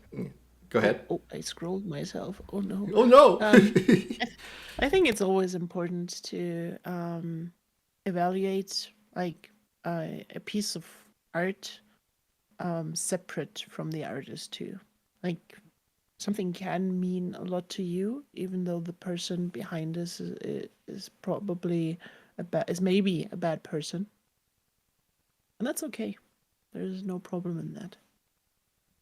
Oh yeah, especially when you look through history. Like, I am not going to judge a person who was living in a time that had very strong, like racial divides in their culture, for being a racist, because that was just a product of them at the time period. But they still made like the author for Lord of the Yep. Rings, right? Like Tolkien. Is was notorious for having some off-putting opinions and stuff like that, and same with who was it, the Moby Dick author. Why am I blanking on his name right now? Herman Melville. I'm sorry. Herman Melville. Herman Melville. That is not who I'm thinking of. I'm thinking of Who am I thinking of? Lovecraft. Let's see here. I Lovecraft was yeah. notorious Lovecraft. racist. Yeah, Yes, definitely yes. not Lovecraft that you're thinking of. Yeah, I'm not thinking of Lovecraft, but Lovecraft is a great example of that, where a lot of people love Lovecraftian like storytelling and stuff like that, but he was notoriously racist. That kind of thing. I do think a lot of people have trouble with that today, because like they do have this. I think younger people especially have the most trouble with it, because they are so emotionally attached to people through the internet and social media and stuff, that they can't not feel like they're connected to the author when they do something against their will or against their opinion or anything like that. So it's a really hard thing to ask, I think, younger generations to do versus oh yes, my cat is screaming in the background. I apologize about that. Oh, it is transmitted one. Don't worry about it. Yeah, I am. I definitely will pay the cat tax again here in a bit. I promise. But when it comes to at least for anything that's related to like at least my construction of comics, my construction of like trying to tell stories and stuff like that, I really try to lean on the idea of being as relevant today without ever referencing what's happening today, in the sense that like I'm oftentimes like trying to like, there's a reason why Sage's name is Sage, okay? She's supposed to like wrongly predict the future, or otherwise have a weird or like a silly, only in retrospective is it funny, right? Like the fact that she has her Beanie Baby collection and treats it like crypto is exactly the kind of stuff that I wanted to aim for. In terms of like people reacting to to that comic series. I really wanted people to be reflective, and also for there to be an element of engagement from people going, I don't get this. I'm not old enough to get this. Like that's always fun to see too. But anyway, I'm on a tangent. I apologize. Let's see what else. Ooh, what are you guys doing here with Yeah, this Tron you Legacy? you just scrolled past so many great things. This one underwater thing Let's that take a look. you just scrolled Did I scroll in the? I already away over it. again. Yeah. Let me see. Okay, all right. Underwater. Let's see. I'm seeing some live action stuff. I love the mug, Yeah. by the way. The Yes, map is it's also cool. that's so great. Let's see. Where is the underwater stuff? Oh, Should be there. ooh, There. yeah. Look at the reflections. Look at that. Uh-huh. That is awesome. Wow. I mean, the reflection is the wrong way, but it's still amazing. Yeah. I mean, for most people that will sell, right? But yes, it is very technically wrong in the sense that like you should be seeing the top of her head, right?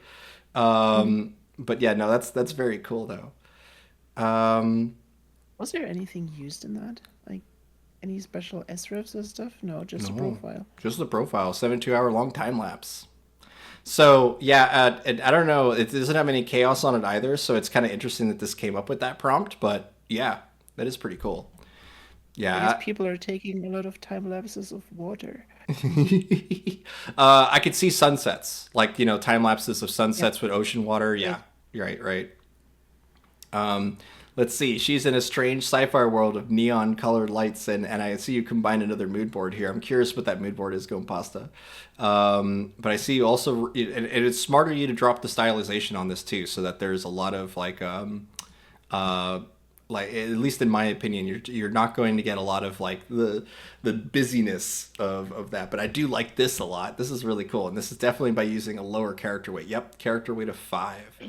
So it's the early mood boards of the Tron Legacy style. Interesting. If you guys want to see someone absolutely tear Tron Legacy apart, there is a video series, an educational video series from Peter Chung. He is the artist behind Aeon Flux, Rugrats, and I know a lot of people are like, wait, what? Aeon Flux and Rugrats is the same artist? Yes, yes, it is.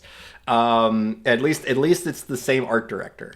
And the thing is that when his review of Tron Legacy is so scour, it's just it's one of those like basically never make a movie like this. Never ever ever make a movie like this. And it breaks down all the problems with just the first like 5 minutes of the movie, and everything else is just an absolute train wreck because of that. And it's an amazing breakdown of it. Just look up Peter Chung Tron Legacy and you'll find it. But let's see here. We got a couple sexy sages. I can see. I am the bike. Yeah. I always find those so goofy. Compasta, There's the these cat. amazing magical office things. Yeah, Like if you scroll one to the top, one yeah. more. This one. Yeah. Yeah, How was the comic called? That Lolo Soon and the guy started. the teacher one. Yeah. Yeah, Demon Teacher. Demon something. Yeah, Demon Teacher. I Was it think. Demon Teacher? I think so. I think it. And the the second panel looks a ton like Demon Teacher for sure. The which I do want to expand on more too. I definitely want to expand on that. Let's see here. There is one result that I got from my run with the Tron series stuff. Just keep in mind, I'm relying not on the words for describing Tron. I'm relying on the art style that's within the style reference. I only mentioned Tron-like inside of the prompts for these. And what I'm trying to find here really quick is... hold on, guys. I'm going to shut up my cat. I'm going to get her to be quiet for a second. I'm so sorry. Just give me like 2 seconds if you don't mind filling in Rhapsody. No problem. I think I can actually take over the screen here.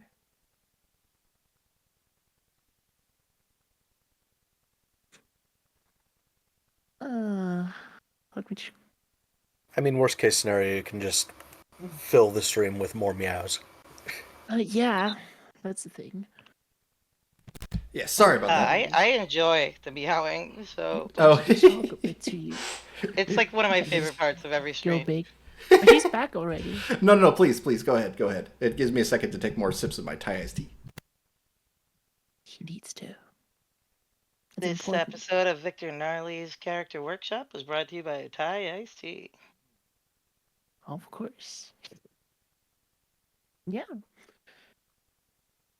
So this is my Rhapsody minute to talk to you guys and tell you to join our awesome Gnarly Studios server, where we not only do all the prompting stuff live and have an amazing community that comes together actually every single day now in voice channels. We also have some little fun events going on every Thursday. We have a gaming night, for example. And yesterday we beta tested another round of the Niji game from the Niji team. And then we played some Jackbox. So if you're just looking for a community of artists and fun people to hang out with and interact and talk about Midjourney and play some games here and there, you should join. 100%. Yeah, and we also have an And after I think show. the most. Yeah, we also have an after show, which happens directly after this show. It's the show after the show, where you can come onto the stage and talk directly with me and Victor. And you should do. Like, you can talk about your projects, ask some questions, or just hang out with us. And it's always wild. And one of the best things that has, like, happened in the last weeks is that we have people who prompt about the things that happen in our chats live. And so we have these amazing, like, comic style. It's not review. I'm searching for a word here. Commentary. Like Yeah. like a almost like a rewind. You get to rewatch the entire Yeah, thing. rewind. Yeah. Right. Rewind. And yeah, it's fun. So Thank you Join. for that. Yeah, please join, please. It's a lot of fun. It's a lot of fun to do the after hours and have you guys on stage all talking and whatnot. The what I wanted to show you guys, just real quickly, it's the last thing in terms of this, and then I'll hop back into VC Create for you guys. I did want to show you that I did accidentally remake the intro for Tron with this result specifically. What I'm going to do is I'm going to show you guys how to use /show inside the website as an excuse for me to show off this this spoof of, because what I realized here, if you know the original Tron movie, the you know, like the lead is like hacking into the main MCP's server and stuff like that, or just the main villain computer, and he gets shot by a laser in the back. And the thing is, the pose that he has, where his arms are thrown up in the air and stuff, is almost exactly like this result. I was shocked at how much like overlap there was with this just by mentioning that she was being digitized. That was all that I needed to get this to come up. So I'm going to show you guys how to copy things and bring it over. So I'm going to go to job ID after hitting copy, and then I will hop ourselves to VC Create and do /show like so, and just paste the job ID into there. And you can see that it will now populate, and you can use it on a different server. So it's a very handy way to like bring prompts from one place to another. But you could see that in this result, I was just inpainting a single panel because it's referencing all the other panels now. I can very reliably get this fourth panel to change just by inpainting that specific one.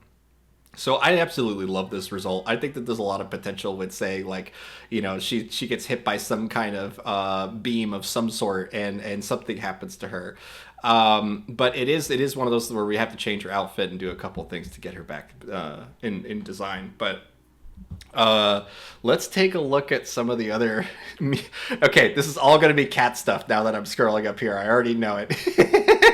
yes, this is definitely her screaming underneath my door. Like understand, whenever you guys are hearing that, I can see the bottom of her jaw screaming from underneath the door, and she's just like, ah. Constantly, and I'm just like, eventually I'll hear it, and I'm like, oh god, I gotta, she's hungry. So oh my god, yes, this is what, when I wake up and she's hungry, this is what I stare at. This is great. Oh, okay, yeah, we're basically back with this one. Yeah, look at how she came up on the screen here too. That's pretty funny. Cool. All right. So when it comes to especially like low character weights, it's a really great way to see your character recontextualized inside of a different world, or a different intent. And especially if you want to change outfits for your character, just drop the character weight significantly.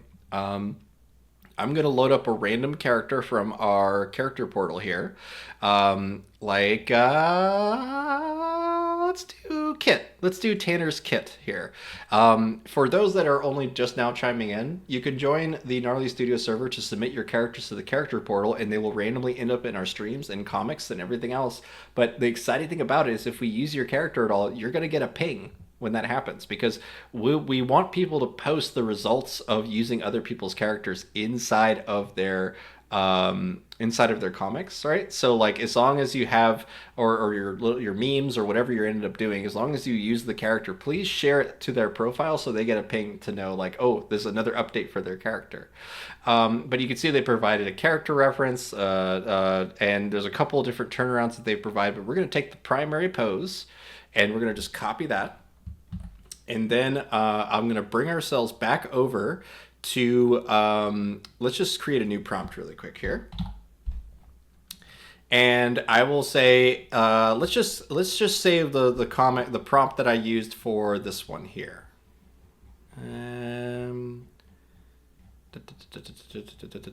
This one here. Okay, let's just say multiple comic panels depicting her being digitized, and I'm going to set the character weight -CW to something really low. You could use 0 to get like to get it to be as low as possible, but we're going to just set it to 5, something that's just above 0. And then I'm going to paste Kit's character into there, and you can see that it already includes the CRF code as well as a link to their character turnaround, the primary pose, and then Niji6, which they recommended including. So now I'm just going to hit submit on this, and there's a very good chance that the character will share only like similar hair and face details, and everything else is going to change.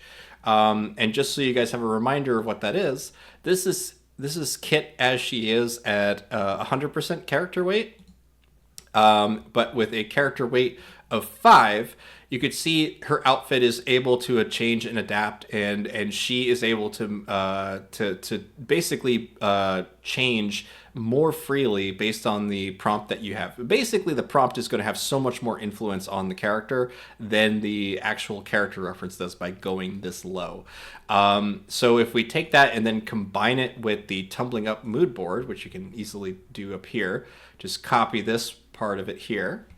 Boop. And then hit reroll on this, we will suddenly see her start to share certain characteristics of the Sage and Michael comics. So now let's see here. Yep, there we go. Look at this. Look at this. She is going to be working at an office space, and I didn't even mention it. Look at that. That is just awesome. In terms of just getting your character to be in so look, she's working the medical field. Look, she's even got a little medical band on her head. That's so cute. That kind of stuff is what's so exciting about lower character weights, especially if you want to do like your characters in a costume. It's a great way to do it, right? Like she's Batman now. Let's just do that. She's Batman. She's Batman. You can also gender swap really easily. I know a couple of trans folks that really like to use low character weights to see their like gender bent versions of other people's characters and stuff, or of themselves. Even if you're not like you could take a photo of yourself and run yourself with a low character weight and see what you get. That kind of stuff. Super fun way to explore midjourney. But look at this. This is her with the like. It's more like she's like I definitely see the costume aspect of this, but I do think it's just kind of cute. I don't see Batman necessarily, but it definitely has the logo and whatnot. That's interesting. My mom used an AI service today to generate some better like application photos of herself for her website.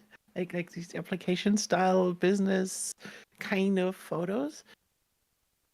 And that totally surprised me. I mean, she knows what I do and what we do here. So wait, she deepfaked herself to be like more like a more nicer image? Yes. Oh my god. Yes. Oh my god. And she's 66. My mom is a 20-year veteran of Photoshop, right? Like she knows how to use Adobe programs really well. And as soon as she got access to GenFill, she started doing all sorts of really awkward changes to our family photos. And I was just like, Mom, this is going too far. Like, she's like, look what happens if I type spider. And no, look, your hair is covered in spiders. And I'm like, no, stop it.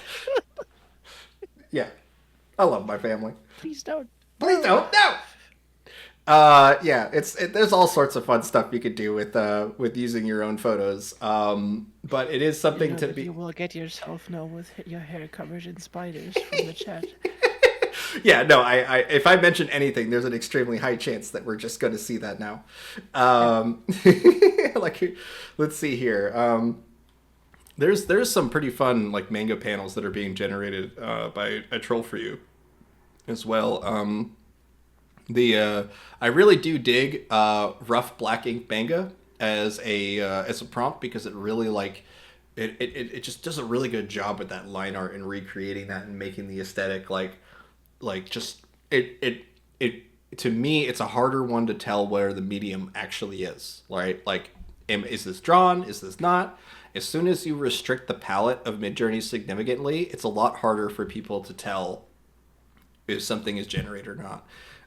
Especially if it doesn't look like another big popular AI thing is it essentially like they all the images that come from a lot of these services tend to look very similar because they don't have the robust like idea of beauty that Midjourney does. It is kind of it's where all that effort went into is just making a image generator that won't behave like any of the others, and it is awesome. You're actually working with an artist as opposed to something that's just going to spit out 3 or 4 different preset styles with slight alterations to them, that kind of thing. So I really appreciate Midjourney's diversity. It really gives me constantly something new to mess with, and it's just way more interesting than some of the others that I've seen out so far. Um, but let's see here. I know that we didn't really have anything else to show outside of the Sage comics for this week, but I do want to. Well, I have something to Ooh, play ooh, do it. for people to play with. Yes, let's do it. Let's do it. Sorry, I didn't And mean to clap actually, there. I would like to have everybody play with it for a bit because I thought I'll let me quickly copy something here. If you remember last week, I found like a little prompt that was very anime and fantasy and phantasma inspired, and I played around with it a bit, and it seems to be pretty stable. So I'm just gonna post it here in VC text. And you can really change that however you like. It is especially because there's my profile code in there, I think. Is that the right one? Did I copy the right thing? Yes. So there's my profile code in there. And I like environments. So it's really suited to make great environmental shots. But if you take this and you prompt with it, it's a version 7 prompt that works really well in the direction of phantasma stuff and environments and things. Prompting with it now. And it also works with people. So I would like to see people to just try it out. Oh yeah, it's looking like Phantasma already. That's awesome. For those It's this oh, sorry, go ahead. specific set of sref images that really reinforces like the style.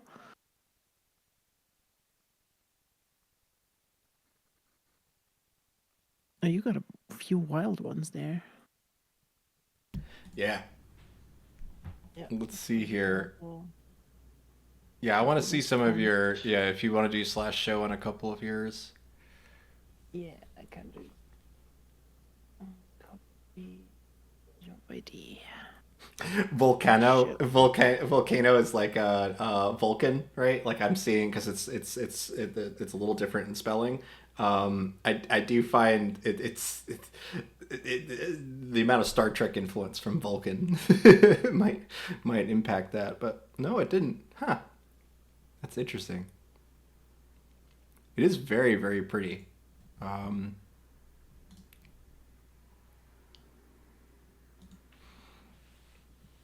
So yeah, there is a few. Ooh. And I tried to find one specifically that allows for an easy transition between version 7 and version 6 to in-paint stuff and still have all the control of version 7 I like it. just because it is. Yeah, it makes things so much easier to have this better prompt understanding from version 7. Right. So like if I were to re-roll this here and say I have a prompt actually for Vic, the fantasy version of my character. Let me pull that up here. It's a version 7 prompt. Let me see if I'm able to get that to pop up here. For some reason, the Midjourney website's not letting me search things. Let me pull this up. There we go. Okay.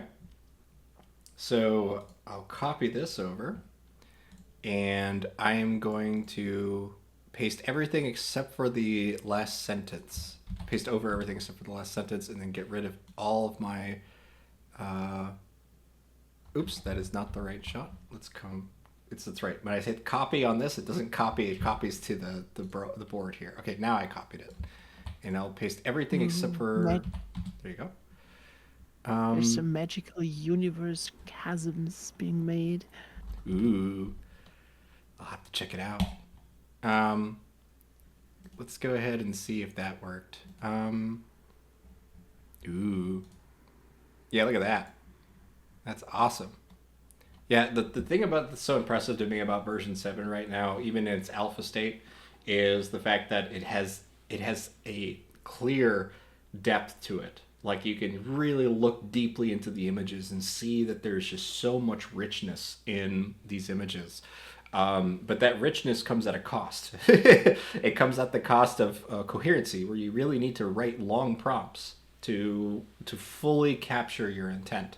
And it is, if you were used to writing big prompts in version 5 versus version 6, you're going to be happier at version 7, I think. But if we look at now me slapping on my spell, as Rhapsody likes to call it, my prompt spell for Victor, or for Vic, we get really close to what I had earlier.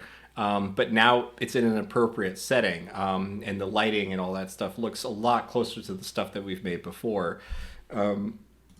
But in terms of the result that this comes from, is probably because I have my own global ID or global profile applied to this.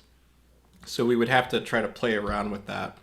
So I do want to share it to you guys really quick, and then we'll try combining these and see what sort of results we get.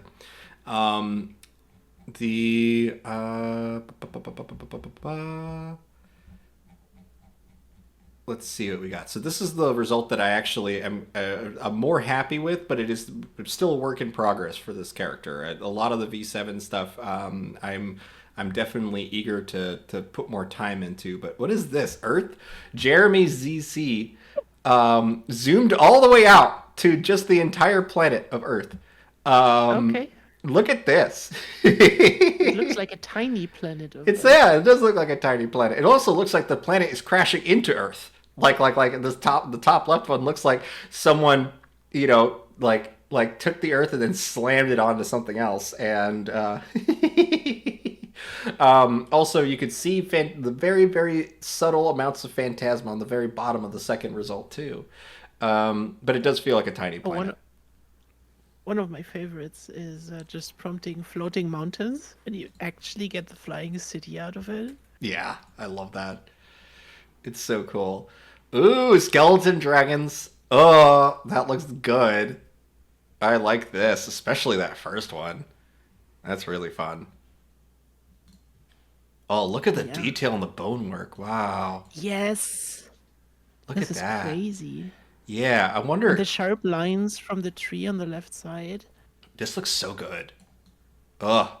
I love the work you put into this, Rhapsody, because you always get such great stuff out of it. And I know that you definitely sink that time in to make it valuable. So, not to contradict myself from earlier, but yeah. Yeah. Finding this combination was like an accident last week, where I just thought, this could work. And then me carefully just going through and testing and trying things out. Yeah, and I will say, just because I'm seeing this Also, more often, version 7 doesn't handle text very well, you know? So you're going to ideally right now be adding speech bubbles afterward to your prompts. And Yeah. you just, it's what I do anyway. I always add things manually because it gives me the control that I'm used to. I really don't like seeing my fonts change every panel, for example. So I have a set font called Round Butterfly for the Sage Comics. That's the font that I use. But I've used it so much in my mood board though that now it naturally populates inside of that mood board. So you'll know if you remember from the time Interesting. lapse, you'll see that Yeah. I actually preserved some of the text, particularly the yawn "Good morning, Michael" is a generated speech bubble that I left in the comic Oh because the wow, font was left as is. that's cool. Yeah, yeah, I it really. usually use Signica for my stuff, Oh, for nice. the fantasy stuff. Yeah, I really recommend sticking to like one of the Google Open fonts because there's also like no like real licensing with that stuff either. You're not going to get in trouble later, Yeah. but you can find free fonts. Like for example, not all the fonts on DeFonts are free, guys. Like you need to look up whether someone is actually selling a license for that stuff if you want to use it commercially. That kind of thing. But when it comes to like this dragon here though, like I'm still loving this like skeleton dragon result here that I'm actually going to upscale this and maybe we'll run that through video. I think there's a lot of potential in that, especially since you're getting this very reliable character from multiple angles. You know, yeah, I'm loving it. Not to quote McDonald's there, but let's see here. I'm gonna let that upscale for a moment, and then we will probably drag that into Pika Labs to try it out, to see how good these results are. By the way, Fungi Mancer, I did run a time lapse of some of the fantasy stuff that I've done, right? And I got to the point where we were making that crystal coming out of the ground with that sort of spear, right? The time lapse of that is really cool to see because you see the crystal like evolve and grow out from the water as a time lapse. So I'll have to share that at some point. It's super neat. Let's see here. In fact, I still have Premiere open. I'll see if it's there. But the I do want to answer Jeremy's CZ's question here. I already typed it, but I'm gonna also say it here. If you do combine two characters into a single image for a CREF, there is a way to be able to get kind of two characters to be semi reliable. But the reality for me is that I oftentimes if I get to that point, I'm pretty desperate. I'm pretty desperate to try to make this work because I something that I'm doing is not working right, and it's just so much more reliable to work with word only prompts and then in paint your characters with CREF. In terms of keeping the coherency result to result. Like I said earlier, if you have a character reference, it's going to influence the art style.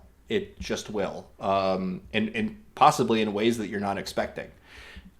So Oh my God. reacting to There's the people the QR codes. I'm just wondering if they work. They probably won't work, but oh, prompting for QR codes. yeah, there's QR codes on the signposts. Okay, okay. Oh, I didn't even see that. Weird. Yeah, they won't work. They won't work. Like if they did, it would be a problem. But I don't think they would. No, they won't. They can't. It's too random. But this is rad. This is rad. I like how the skeleton dragon's like waving. He's like, "Hello." Uh,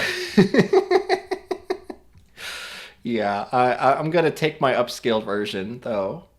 This is one of those though that I would consider in painting a new arm there because it's like especially if we send this to video, it's not going to understand what this thing is that's sticking out. I can understand it as a hand, but I don't think the video AI video would understand. It would probably see it as a ladder. Um, so like what I'm gonna do though is I am going to take my this upscale subtle of this result here. Oops. Open that up as a new tab. I'm going to see who made it first. Okay, let's see. That would be I Troll for you. Awesome.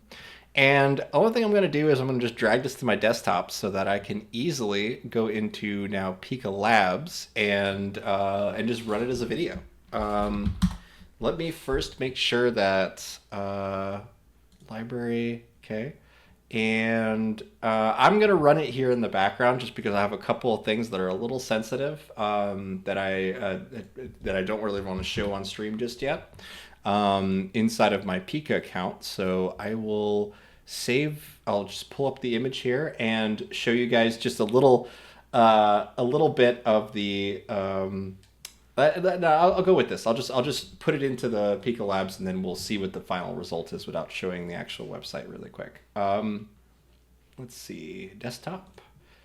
And one of the things that I love to do with Pika Labs is take the maximize the time on it and then don't write anything and just send it to AI video and see what happens. You have so many questions about whether it's a bonkable or bankable okay. There is secrets. There are. Tell you. Yeah. And we would have to do things to you, and you don't want that. It's not the things you want us to do. I promise. But what I'm also going to do is I do have one hacky prompt that I use because you could use long prompts. You can write entire monologues if you want to inside of these things. But I tend to like the results of doing a very simple prompt with AI video, which is don't move the camera. Just that. Just write don't move the camera. And it usually gives you a far more locked shot that is way better at particularly compositing because I like to overlap multiple videos and see where I can tell stories with that. So we'll see how both of these results come out. For the most part, I tend to like the results where I don't write anything more than anything else. So we'll see. If we describe it as an anime, it's going to make everything exaggerated and silly. Wow. Ooh, okay. First one's done. Okay. It's a little dinky, but I will show it anyway. But while I'm showing it, I'm going to re-roll this a couple times. And let's open this up here. Download. Desktop. Boom. And I'm just going to play it here. Okay. Let's zoom in here. So it definitely did not understand that this is a dragon on its own. So this actually teaches me a lot. It teaches me that I need to describe this as a skeletal dragon for it to get it, but it made it like a T-Rex, like kind of like with a. It's okay. It's a chicken. It's a chicken. It looks like there was a necromancer who only had half of a skeleton. Yeah, he undug it and didn't realize that it's not a complete skeleton. So he's like, shh, whatever, and just tried it anyway. Yeah. But he does walk like a chicken, so that is funny to me. All right, let's see how "don't move the camera" interpreted that. Ooh, okay, he's gonna be talking in this one, so I am going to just download this and move it up to here. Look at this. So if we had that other character in there from that other prompt. Oh, wow. Now, there is a couple of like lockjaw weirdness at the end, but there is a lot of fun dialogue that we could have. Oh, no. Lolo Suit's like, did you say the word? Yeah, if you say the bird is the word, I'm going to smack you. But... Me too. Yeah, we both will simultaneously. It'll be like a sandwich. But slap you on both sides. But you're gonna do a high five with you in between. Exactly. Your face will be in between that. But let me try describing this as a skeleton dragon, but then I'm going to show you guys all the other videos that just rendered here. So let's do a skeletal dragon.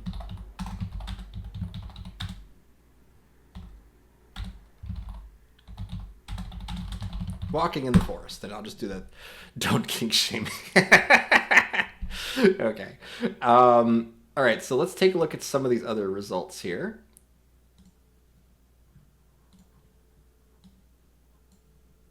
We got this one. That's a lot wackier. There's a literal chicken. There's a literal chicken that comes at the end there, and then there's a bunch of random fluttering. Okay. Let's try. Let's see. Let me actually go through these really quick and see. There's a couple interesting things, but a lot of AI video. Oh wow, he eats some mushrooms in one of these. Here you go. There is chickens now in VC Create. Oh good. Of course there is. Of course there is. Look, he's gonna eat these mushrooms. But I have to say, these chickens look amazing. Let's see. Okay, we actually got the full dragon this time, and this one right here, but it's a bit odd. He's more like feathers, but it like laid him like a dog. Oh, we got another camera angle. Nice. I do like how Pika Labs will sometimes just cut the footage and make something that works, but this is all wrong. This is all wrong, and then suddenly this works again. You know. Let's see here. We got another one here.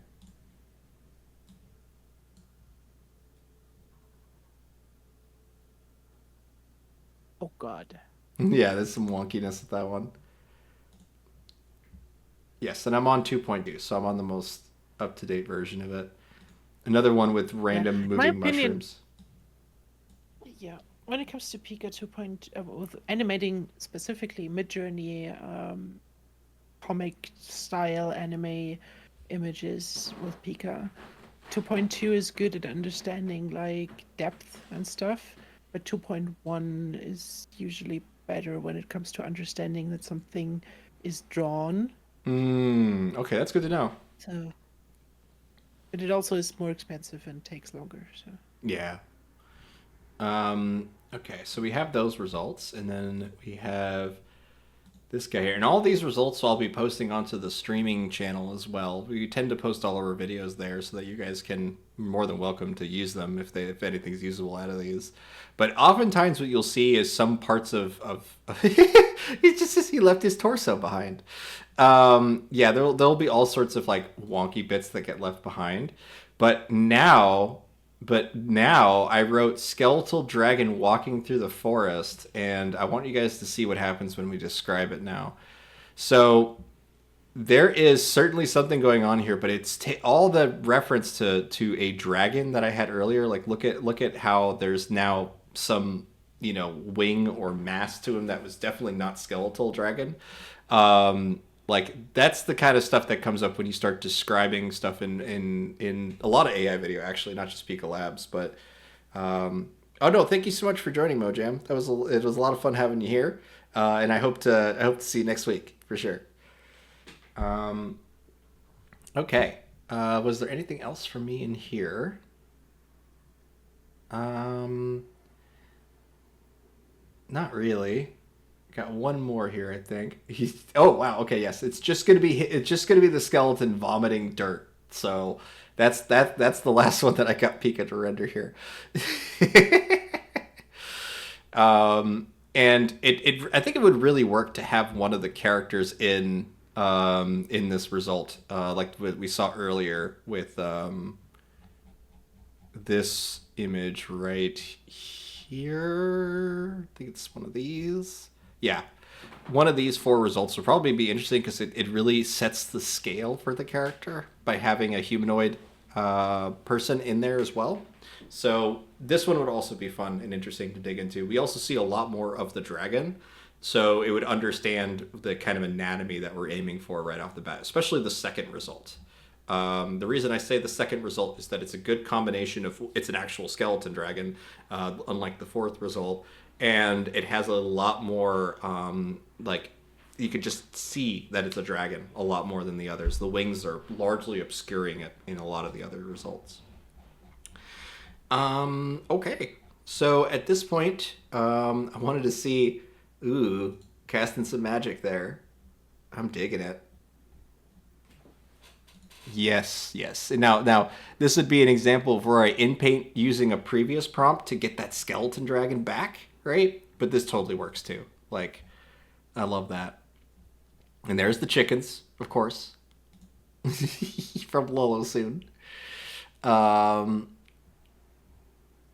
he used the Sage comics in order to put a dragon. Like, look at how that dragon looks. Like, it matches the art style, line weight, and all that stuff. But because we are really branching out of what the Tumbling Up comics are meant for, you can see just how wonky some of the stuff comes up. I do love how the dragon is watching the computer monitor intensely.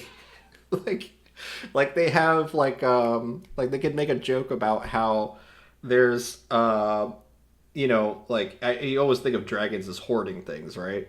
Sitting on a pile of gold, that kind of thing. It would be really funny if he was like an IP dragon, right? Like he just own, like he's responsible for owning properties and stuff like that. It's like so Our office is running on Snapdragon now.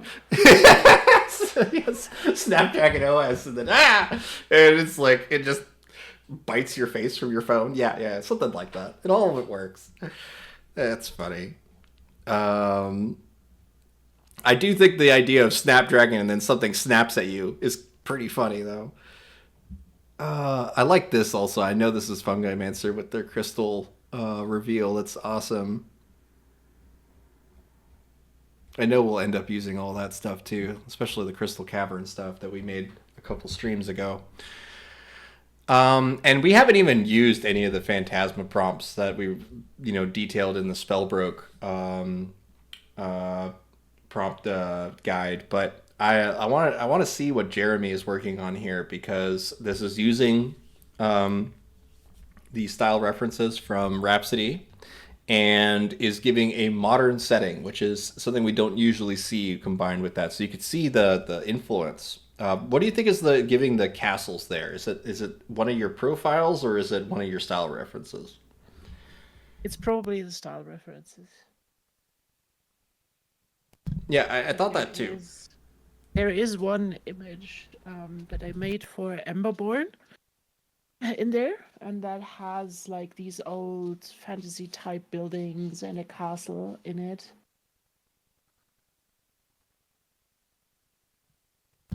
And nice. That probably just forces it in. Yeah, for sure. Yeah, especially if it's a really prominent feature in either one or more style references, it'll definitely pop up more often. Yep. Let's see here. These deep V7 crystal caverns is so interesting. I need to steal those actually. Yeah, there's the reflections look great in this. In fact, do you mention the reflections in the prompt? Floating crystals, glowing gemstones, leading to an ancient black portal with rainbow light emanating from it. Portals open from a gigantic. With the profiles, it makes some awesome results. That's awesome. I'm glad you got immediately to use Rhapsody's thing through something that you're doing. That's great. Reflecting on the water surface. Yes, you mentioned it right there. Perfect. Lolo soon is prompting. I've rated more than 10k images, and everything I create is anime now. You rated 10,000 images? What? I still need to do more ratings. Oh man, it was hard for me to get to 1,000. Like 10,000, doing that 10 times over. My God. I mean, 1,000 is doable in like an hour or something. I know, but then that's 10 hours. That's true. It's a lot of work. It's a lot of time. I usually rate images while I'm listening to an audiobook. That makes sense. Or when I'm in a chat with somebody, just talking casually. Well, I would say at this point, guys, let's take a look at Lolo Soon's 10,000 images that they've rendered, and now everything's anime. Wow. Yeah, but it's my profile codes. That is true. If we take all that away. I mean, my profile code is also just generating anime as default, so.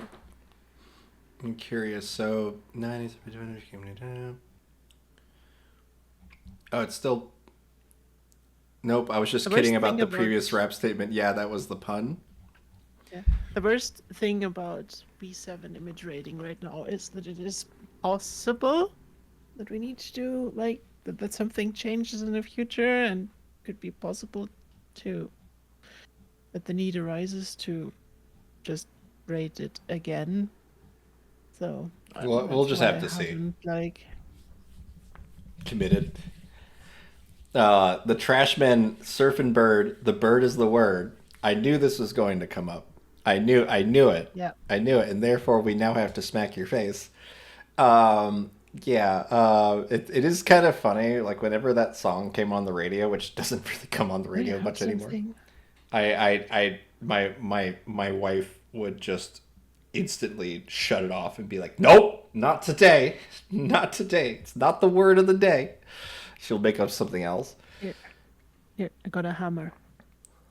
Oh, there you go. There you go. Yeah, let's Where is Lolo? Lolo. Yeah. We could put some emphasis on Lolo here. Hold on a second. I'll just open up my. There you go. You can bonk him inside of the text chat now. There you go. There we go. Yeah, no. And we're just gonna leave him in torture mode here. Just let it keep smacking him for a while.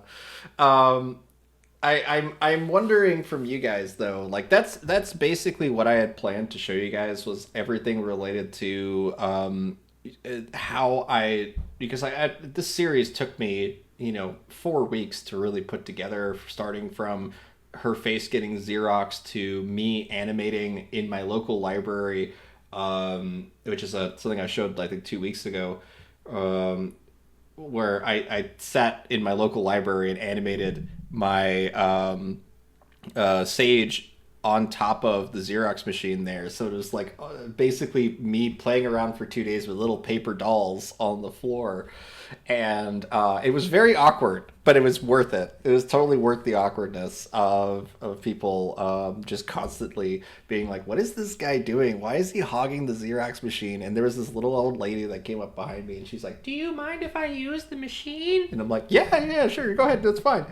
And like, no problem. And then, like I awkwardly waited around her for her to finish using the Xerox, and then I just went right back to animating again. Using my phone camera and a bunch of paper cutouts of Sage, because the theme for April Fool's Days was no digital art. So I was really surprised by the number of artists that didn't participate because the theme was no digital art. They were like, no, like I work in, GIMP or Procreate or whatever. I don't want anyone to know what my pencil sketches look like, that kind of thing. But there were some people that knocked it out of the park. They made puppets. They made little videos like I did, or they otherwise just really pushed the boundaries of what they are comfortable doing. And I was so happy to see the response to that. So lots of fun that came out of that. But let's see here. I'm gonna stop bonking Lolo at that moment. I have to see what the text reads here. Yeah, I'm gonna remove that.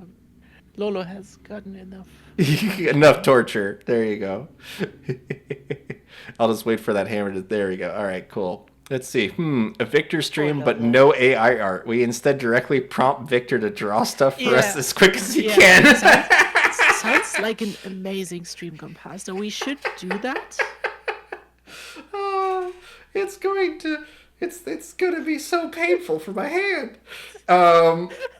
Like I'm just gonna be so tired by the end of 3 hours of just non-stop like trying to be the image generator for you guys. That would be miserable. But I'm happy to do it.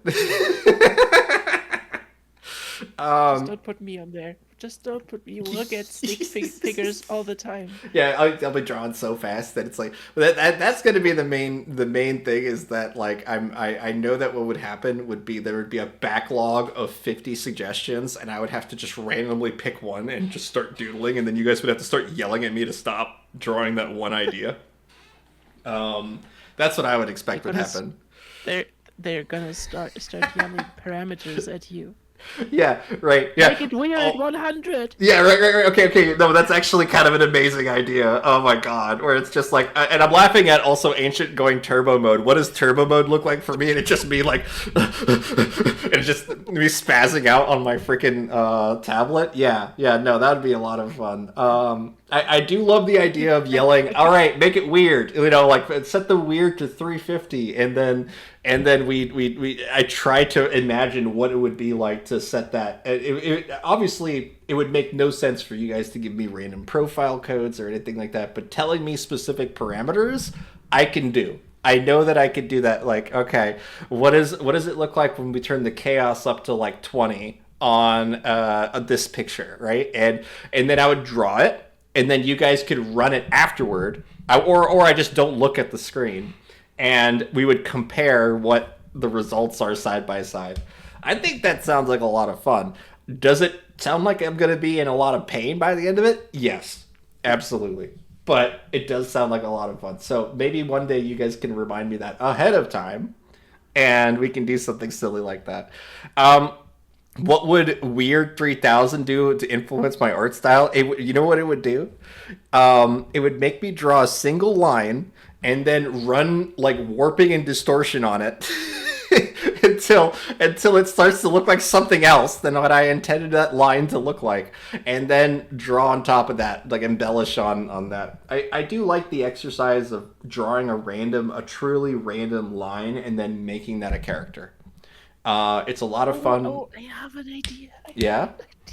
What's Yeah, the yeah, idea? something that I used like wow, that's probably 10 years ago or something.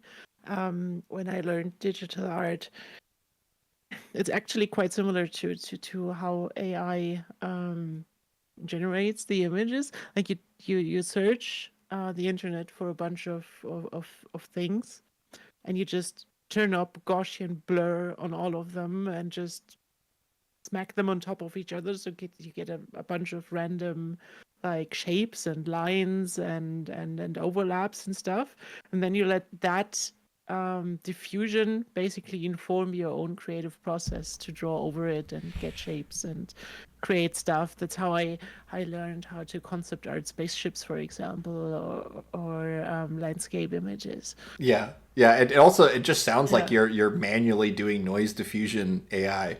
Yeah, yeah, By it's doing it's that. basically the same idea, but I did it like 10 years ago.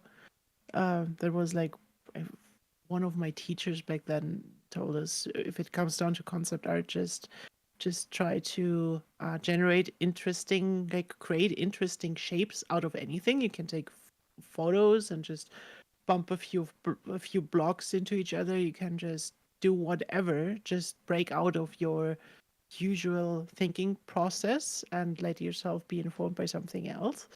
So that could also be a fun process to do. Yeah, like I'm curious actually if I go really descriptive with something that's nothing in version 7. So I'll say a single black line on a white canvas with nothing else on the. Well, let's just do that. A single black line on a white canvas, and then I'll set it to like AR2. Let's do 8 by 11. I'm curious if it's going to do the same thing, like as if I just randomly drew a line for me to interpret as a character. Um, Interesting. Okay. So if we take, this is not really what I was looking for. It looks more like I spilt some ink on the canvas, which can be interesting too. Like if I upscale the second one here. Okay. And let's see here. I would probably want to try a slightly different result of this. Like if I did a variation strong on this. I'm curious if I can get something a little more interesting than just a big splotch on the top of it bleeding down. But the idea is you're supposed to use any random line to kind of tell a moment or a character or anything like that.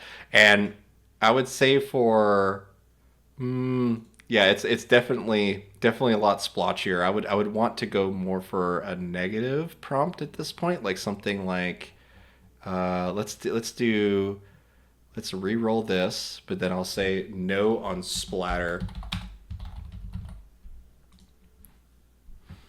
I believe I'm using version 7. What's wrong with 7 Does cans of no coffee? work? Sounds like uh Do we have no now on version 7? Did I miss that? Ooh, I got my single black line on canvas. Okay. I'll copy this. I believe no does work. Legal Beagle told me it didn't. It did work for me. What is the official statement on that? No commands.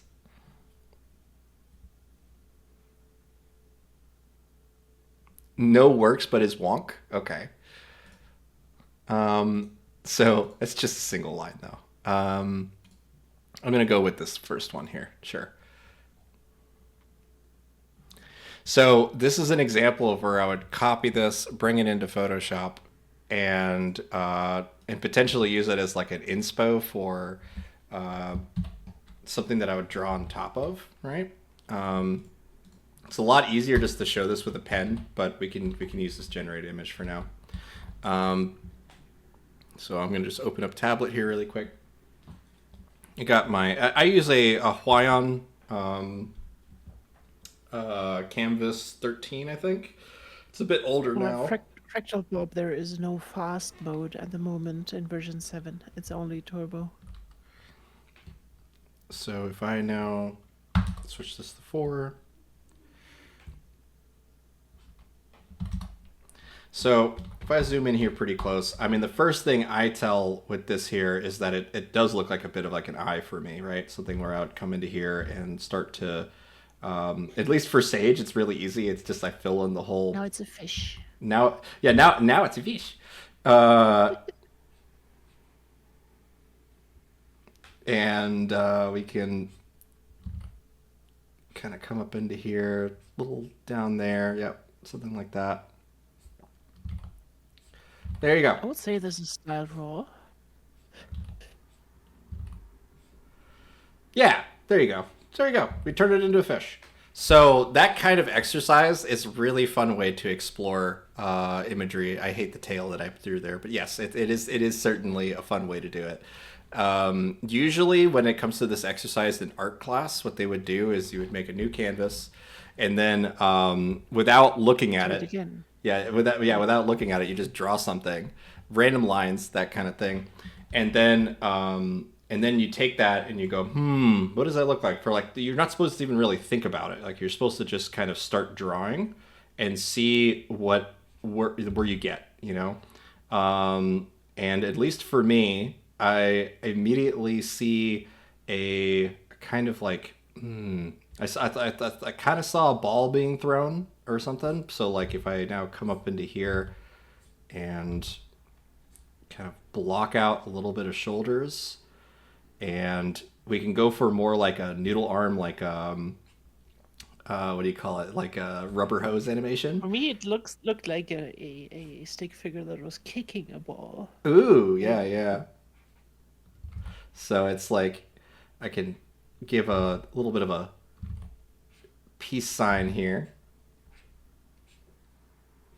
And just start to, like, you know what this actually reminds me of? Like, kind of like Earthworm Jim, right? I don't know if you're familiar with Earthworm Jim, but I love Earthworm Jim as a series. The cartoon show doesn't nearly hold up to the games in terms of the comedy, in my opinion, but that's just because they had a lot of weird limitations with the kind of humor that they were allowed to show on television at the time. But weird Chicken Jim. There you go. It's Chicken Jim. I'm a big fan of just kind of wonky body shapes, wonky sorts of actions and whatnot, which is also why people criticize me all the damn time. So like, I would definitely come into here and change that arm shape and stuff at this point. But it's almost coming out like a weird tail, right? Like, I'm getting more of the chicken more than anything. It's like, I'm President Chicken. I'm not a crook. Like Troll, you wrote /Victor, make fish more shark. Notice who is writing /Victor, a rockabilly chicken dancer. There you go. Rockabilly chicken dancer. Yeah, there's something like that. Yeah. And you could... /Victor. What? Sorry? /Victor. Yeah, and you're not supposed to really do this with the exercise of getting rid of lines and all that stuff, but I'm just doing it because this is what I now see is just a Nixon Chickson. Nixon Chickson. I'm not a crook. I'm not a nugget. Okay, all right, that's stupid, but yes, I wanted to just show you guys that I do like playing that game a lot. But okay, all right. At this point, though, I do want to talk about the show after the show and just kind of close things up here. Is there anything else that if you guys want to show it or anything like that, feel free to use slash show or use VC Create to do it. We will collect everything that you guys are doing and then post it to the Gnarly Studio server as well. And we're just going to kind of scroll through some of these results and just let that kind of roll out while we invite you guys to the server here. When are we getting Gnarly 7? I would love for there to be a way to rename profiles to be specific words, but I also understand why they don't, because it's one of those things where like you gotta, at least I recognize that like the potential for mood boards is all about like these are your own personal use cases for them. I would hate for there to be a market that would explode with that sort of stuff. So, oh, look at that. You got a graphic up and everything. That's awesome. Yeah. So I hope you guys join for the show after the show. The Gnarly Studio server is linked inside of VC Create for you guys, and it is so much fun to hear from you guys, to have you guys on set, and just generally speaking with us is just it is something that I hope to see you guys do. So click on VC Text, join the server, let us know what you think, and we would love to hear what you guys are up to at Midjourney. But that is it for Rhapsody and I today. I wanted to thank also Kinky and Ancient for being here. If there's anything else from you guys, feel free to let us know on the Gnarly Studio server, okay? All right. Thank you for being here today. No, thank you so much. Thank you guys. All right, have a good one.